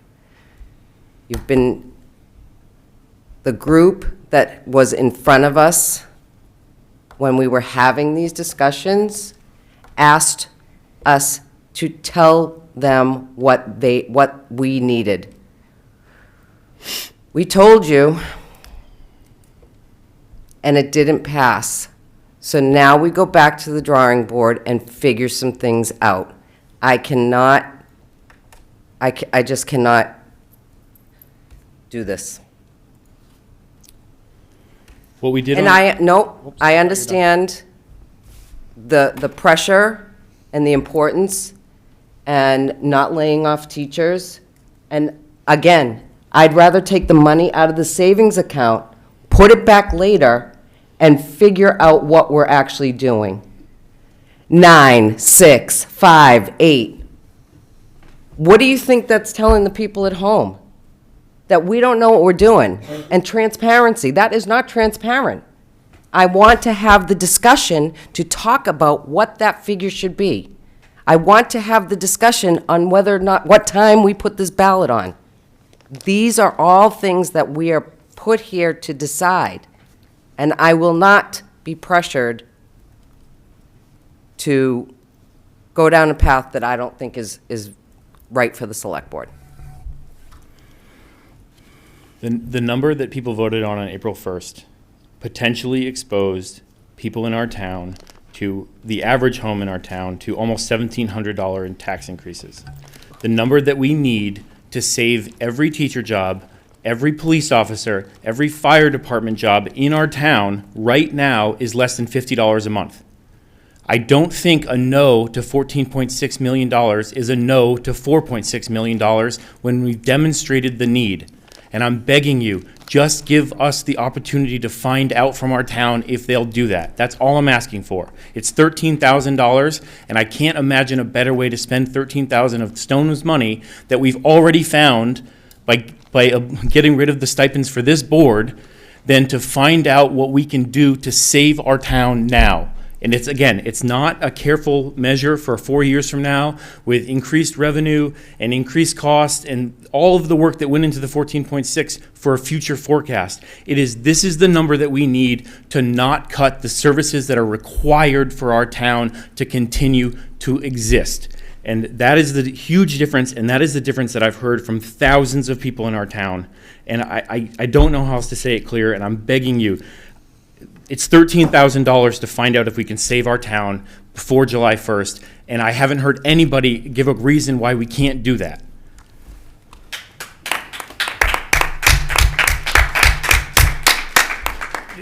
Heidi, do you have something you'd like to say? Yes, as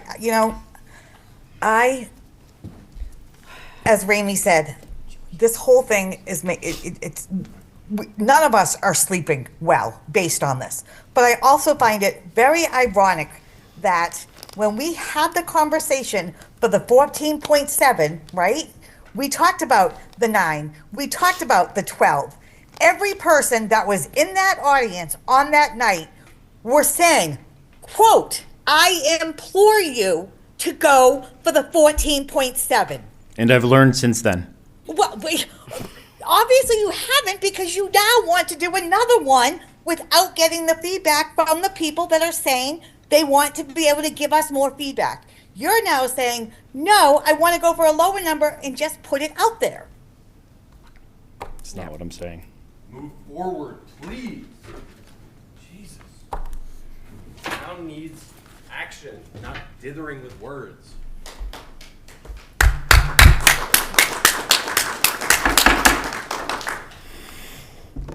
Any further discussion among the select board? I will call the roll on putting an override vote on the ballot on June 14th, 2025. Ryan? Yes. Dave? No. Heidi? No. Ramey? No. And I'm a no as well. The motion does not pass.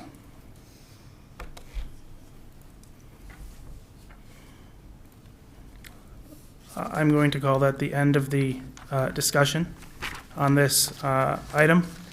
We will be returning to this item on April 29th, 2025. It will be on the agenda. We will have a public comment. And we will be able to continue the discussion at that point. Town meeting warrant articles and update. Excuse me, I'm sorry. Just as a warning, this building closes in 15 minutes. Okay, well then we've got to move along. We're working with the Finance Advisory Board on finalizing their recommendations. We'll also have the warrant articles on the Select Board's agenda for April 29th, but I just appreciate the Finance Advisory Board's work to date on the recommendations and finalizing the motions, and we'll be doing that on Monday. Thank you. Did you have anything else for town administrator or superintendent's, town administrator's report? No. Okay. Is there anything for the superintendent's report? Nothing at this time. Thank you. There is I'll make a nothing. motion to adjourn. Is there a second? Second. I have a second. I will call the roll. Heidi? Yes. Ramey? Yes. Brian? Yes. Dave? Yes. I'm a yes as well. Select board is adjourned. Motion to adjourn? Second. Roll call vote, Melanie? Yes. Corey? Yes. Nicole? Yes. And I'm a yes, school committee is adjourned. Entertain a motion to close the Finance Advisory Board. So moved. Second. Motion's made and second to adjourn. Finance Advisory Board. Jen? Yes. Troy? Joe? Been out for 2 Joe? hours. Wendy? Yes. Adam? Yes. Jim? Rod? And I'm a yes as well. Finance Advisory Board is adjourned.